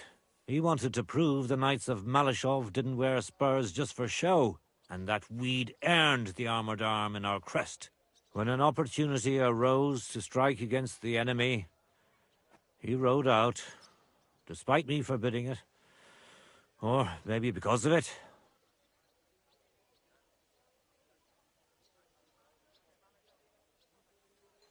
What happened next? More importantly, what happened before? Some French knight appeared from God knows where. He said he was a renowned military leader and a personal friend of King Wenceslas, and that it was his sacred duty to defend the city. I no longer know why or how, but he was appointed commander of the city's defense. One of the first things he did was attack the huge trebuchets that were ruining our fortifications. It seems they were poorly defended, and when the Frenchman was putting together a cavalry unit to counterattack, my Venser joined. Only it was a trap, the oldest and most primitive trick, and our renowned French knight let himself get taken in. Of course, Sigismund, or whoever was in command, didn't leave his precious trebuchets unprotected. He had his own cavalry in reserve. When I learned where Venser had gone, I gathered my men and went to his aid. But when we arrived, it was all over. And there was nothing left for us to do but to collect the bodies of the fallen. Venser among them. So, you heard it. My hardest battle was the one in which I didn't even raise my weapon. But I won't make the same mistake a second time. It won't bring Venser back to me. But I'll defend what he tried to defend to my last breath. Our estates, our honor, and above all, our Rosa. God be with you.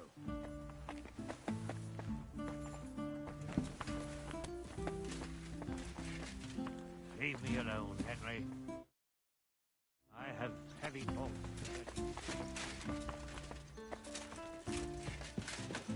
I've got a feeling you're looking for me, Henry. Your father sent me. So I can tell you how to get to our fortress.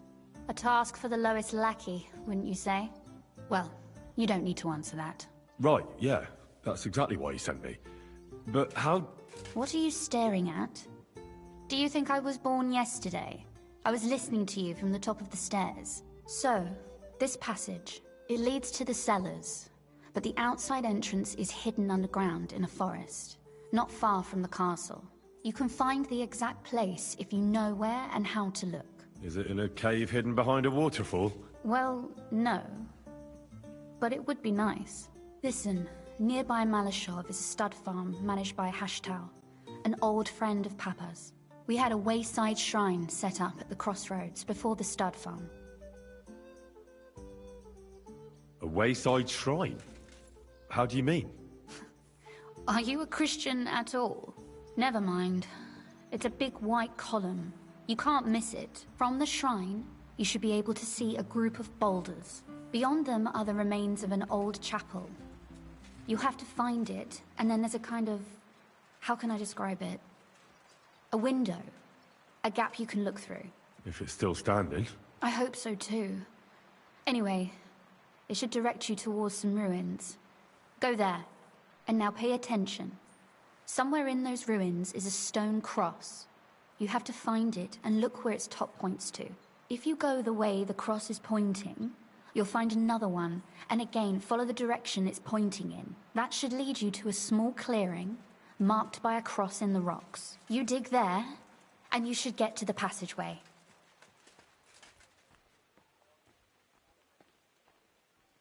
That's a really cunning solution. No random fool would ever find it. That was exactly my intention when I thought it up. Thanks, Henry. I think you're no fool, so you shouldn't have any trouble. And that's not all. Getting into the castle is the easy part. Don't forget, you have to get out, too. You're right. Horses will be needed. For me and for Capon. That's exactly what I was thinking.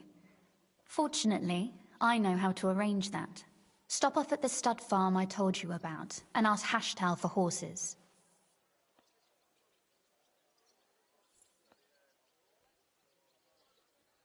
Are you serious? I'll just introduce myself and he'll give me horses just like that? Exactly. Please tell Hashtal that Papa is still paying for masses for his dead father, as agreed years ago. And even if he's not too keen, tell him we'll pay him for the horses. You got it well figured out. Thanks. Don't know how I'd manage without you. You've done plenty to help, and now it's our turn. Papa said something like that, didn't he? You know, you might not be aware of it, but you saved us from a mountain of trouble. Papa would never admit it, but alone, we wouldn't be able to resist the Mint Master for long. You've earned the right to the gratitude and friendship of our house for all time. Would you like to come with me? At least I'll be sure to find that place. Would you seriously want me there? What if something were to go wrong? Wouldn't a girl like me be more of a burden to you?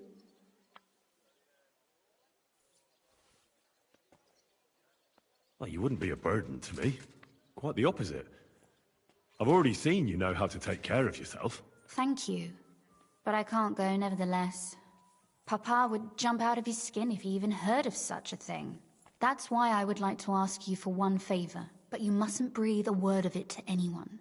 Understand? I'm listening. I wanted to ask you, since you're going to be at Malashov, if you could bring me something from there. And what might that be? A book. It has great value to me, and I was starting to worry it would stay there forever, but if you're going there now... And what book is this that's so important? It's hard to explain to someone uninitiated in the mysteries of writing. What do you mean, uninitiated?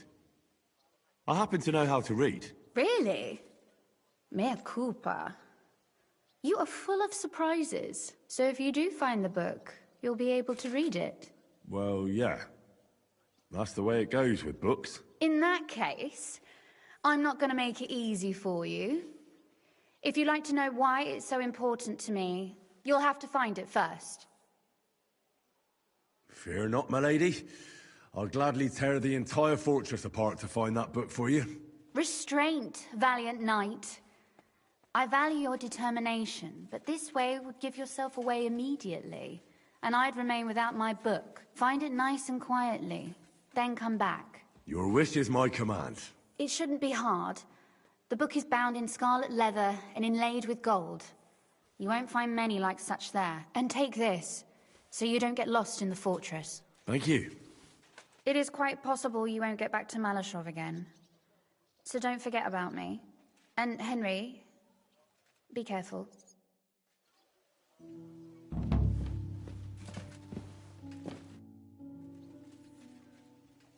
Oh, and about that secret passage to Malashov. How did you find that secret passageway back then? I'm glad you ask, because it's a really interesting story. It all started when I was 12. One morning, I found a bat nailed to the Malashov gate. Peculiar, eh?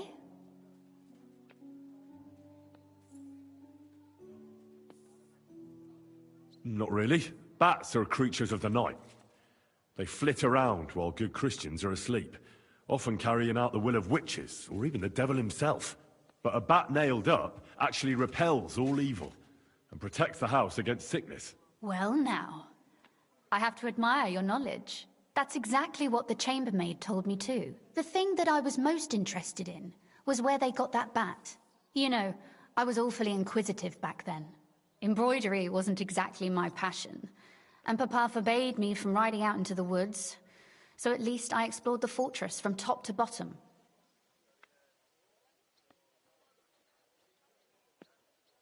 I know all about that. Not that I ever embroidered, but Pa never let me stray too far from home. Parents have no understanding for the adventurous soul, do they?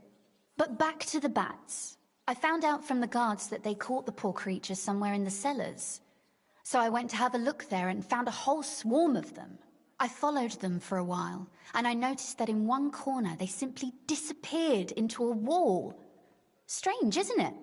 I was full of curiosity, and I talked Papa into having the wall demolished. I remember there was even a priest there at the time, and he wasn't at all happy about it. He was afraid we'd dig into hell. But as you probably guessed, there was nothing behind the wall but a passageway leading off into darkness. My word, you're right. That is a really good story. And I didn't expect that ending at all. You're really sharp and hard-headed when you latch onto something.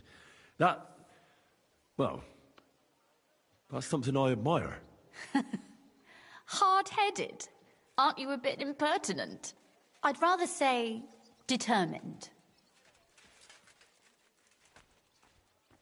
Why did your people mark the passage from outside? Papa came up with that. He said one never knows what might happen, so I thought up the idea with the crosses.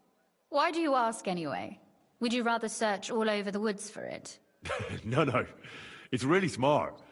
And very convenient for me. Thanks again. Have you ever used the passage? No, it's never been needed. Thank God. But everything is ready there.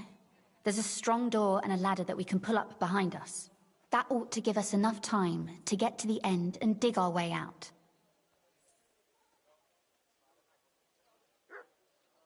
Sorry, I've got a bit lost in all this.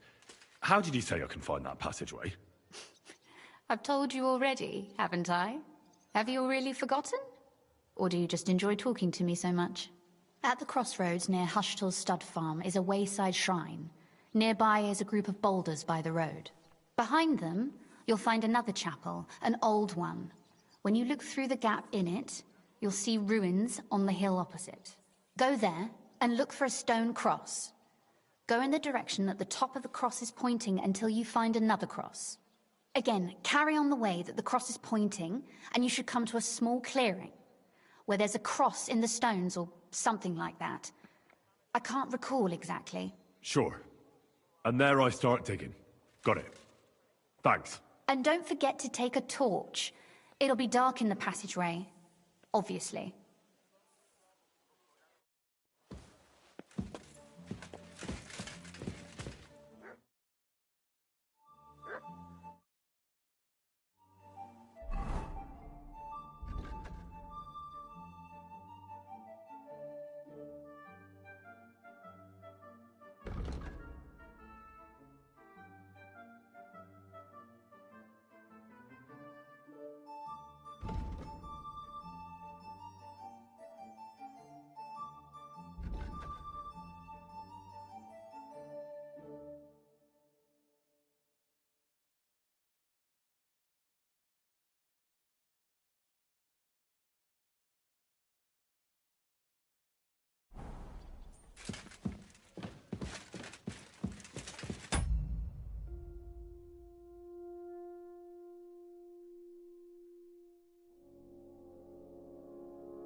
that city tournament. What an occasion, eh?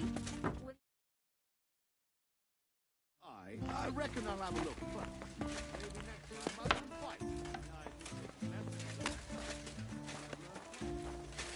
What are you doing here? It hasn't been safe around here as of late. Ah, don't worry. I'm a saint.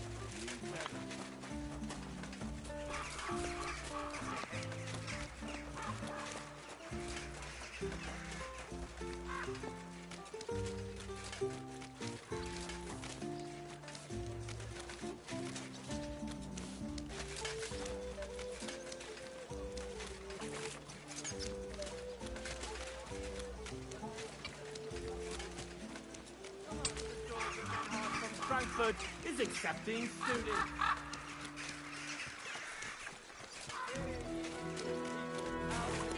The church is rotten. Hear what Master and Booster Carr teach.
I'll be with you.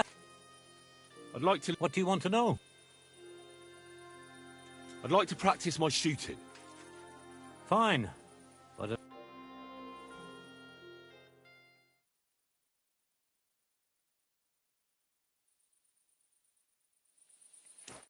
Greetings, Sonny.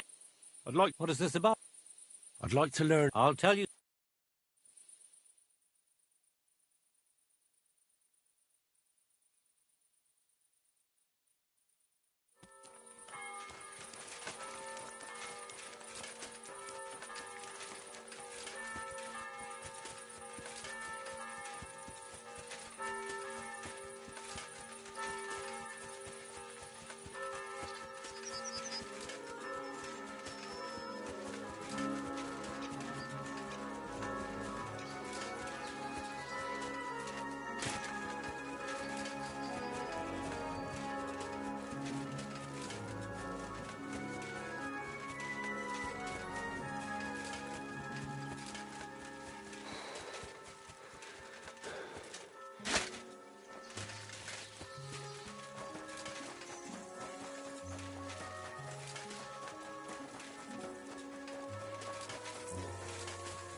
Here, Mutt.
Good dog, Mutt.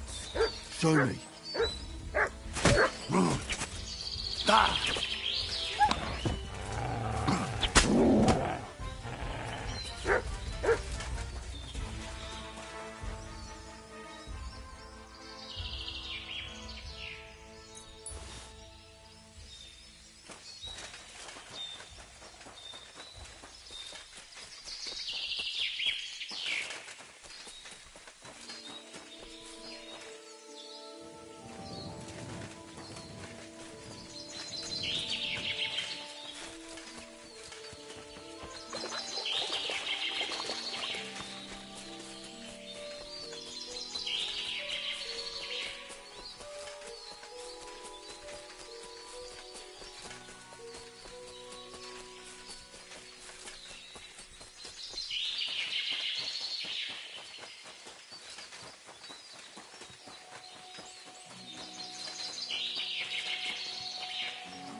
My humble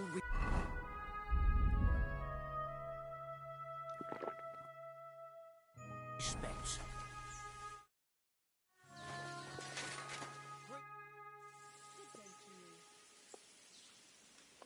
What's new here at Malashov? Nothing much. If you're looking for a job, try your luck. The Ruthard sent me. What's that to do with me? Those days when Ruthard was the Lord of Malashov are over. I don't want to have anything more to do with him, so you can be on your way. He sends you his regards. And he asked me to remind you that he's still paying for masses for your family, as the two of you agreed. Sakura. Nobody knows about that but him. That's why he told me. So you'd be sure I really did come from them, and this isn't a trick. Well, that changes things. Sorry for being a bit hostile-like. The times are tough. A man can't be sure of anything. Good to hear that Sir Kunzlin still has a few friends left. Give him my greetings, and thank him for still honoring our agreement. Sure. I'll pass that on to him. So, tell me, what did the Ruthard send you for?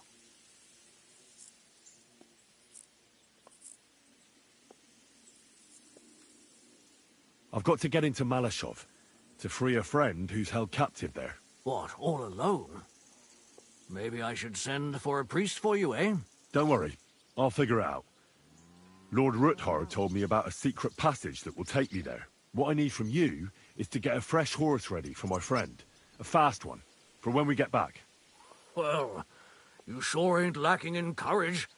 But you're really asking me for a lot. A fresh, fast horse don't come cheap. But fine, since you're from Sir Kunzlin, I'll have it ready for you. Somewhere a bit further from here so I don't get in the shit if things go sideways. Of course. The last thing I want is to endanger you unnecessarily. And the Ruthards promised to pay for the horse if it comes to any harm. All right. So look, here next to the stud farm there's a kind of band of rocks below the forest. When you go alongside the rocks to the end, you'll find a wooded copse not far from the castle. There's a well-trodden patch of ground there, so that's where I'll have that horse ready for you. Hopefully, nothing will happen to him if I just leave him there. Recently, there's been wolves and wild dogs sniffing around here, so we have to watch out for the animals. Thanks. I'm obliged to you. Tell me more about this secret passage. They say there's one here somewhere, but no one knows much about it.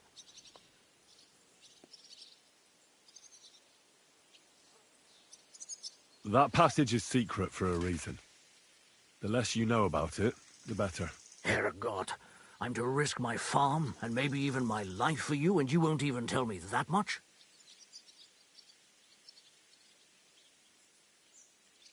Sorry, I can't do it. It's really for the best. That's gratitude for you.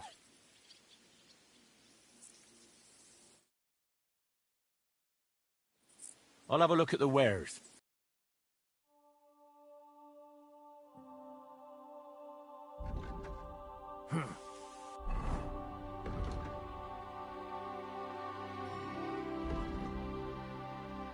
Nothing to your liking, sir?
What have you found, boy?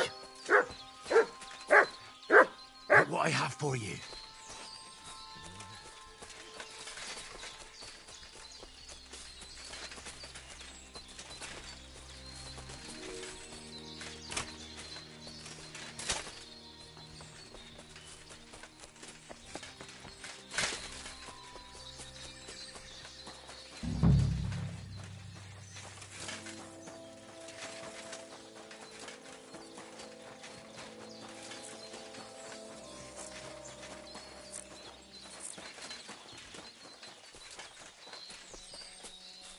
This must be the chapel Rosa was talking about. I was supposed to look through its arch for some old ruins. Well, let's see.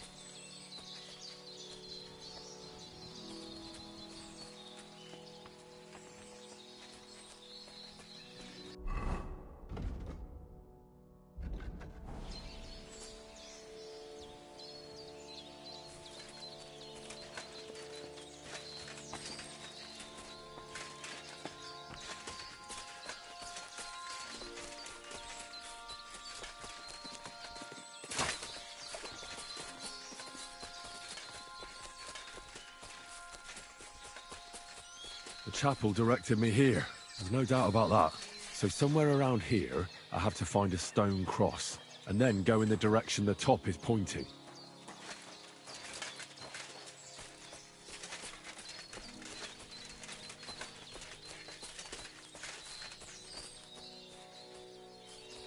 Good boy.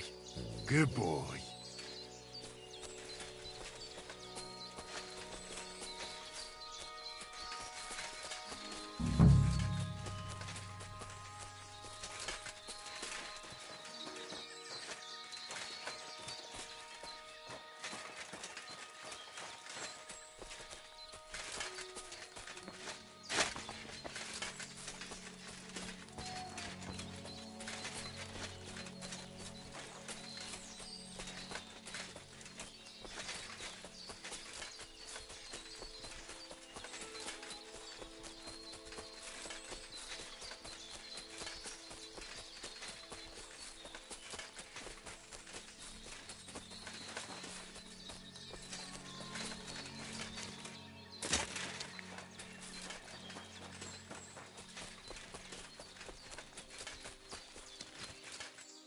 A cross in stone.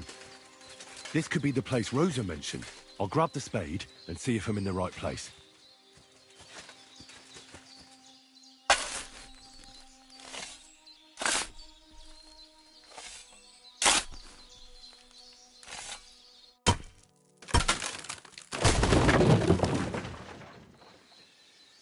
Ugh. Tough job, but it was worth it. The way to Malashov is clear. Now I get it. Those boards were supported by beams to hold the earth above, so there didn't have to be as much of it. Hidden and firm. Really smart. It's a good thing they did it that way too, so I didn't have to dig as much.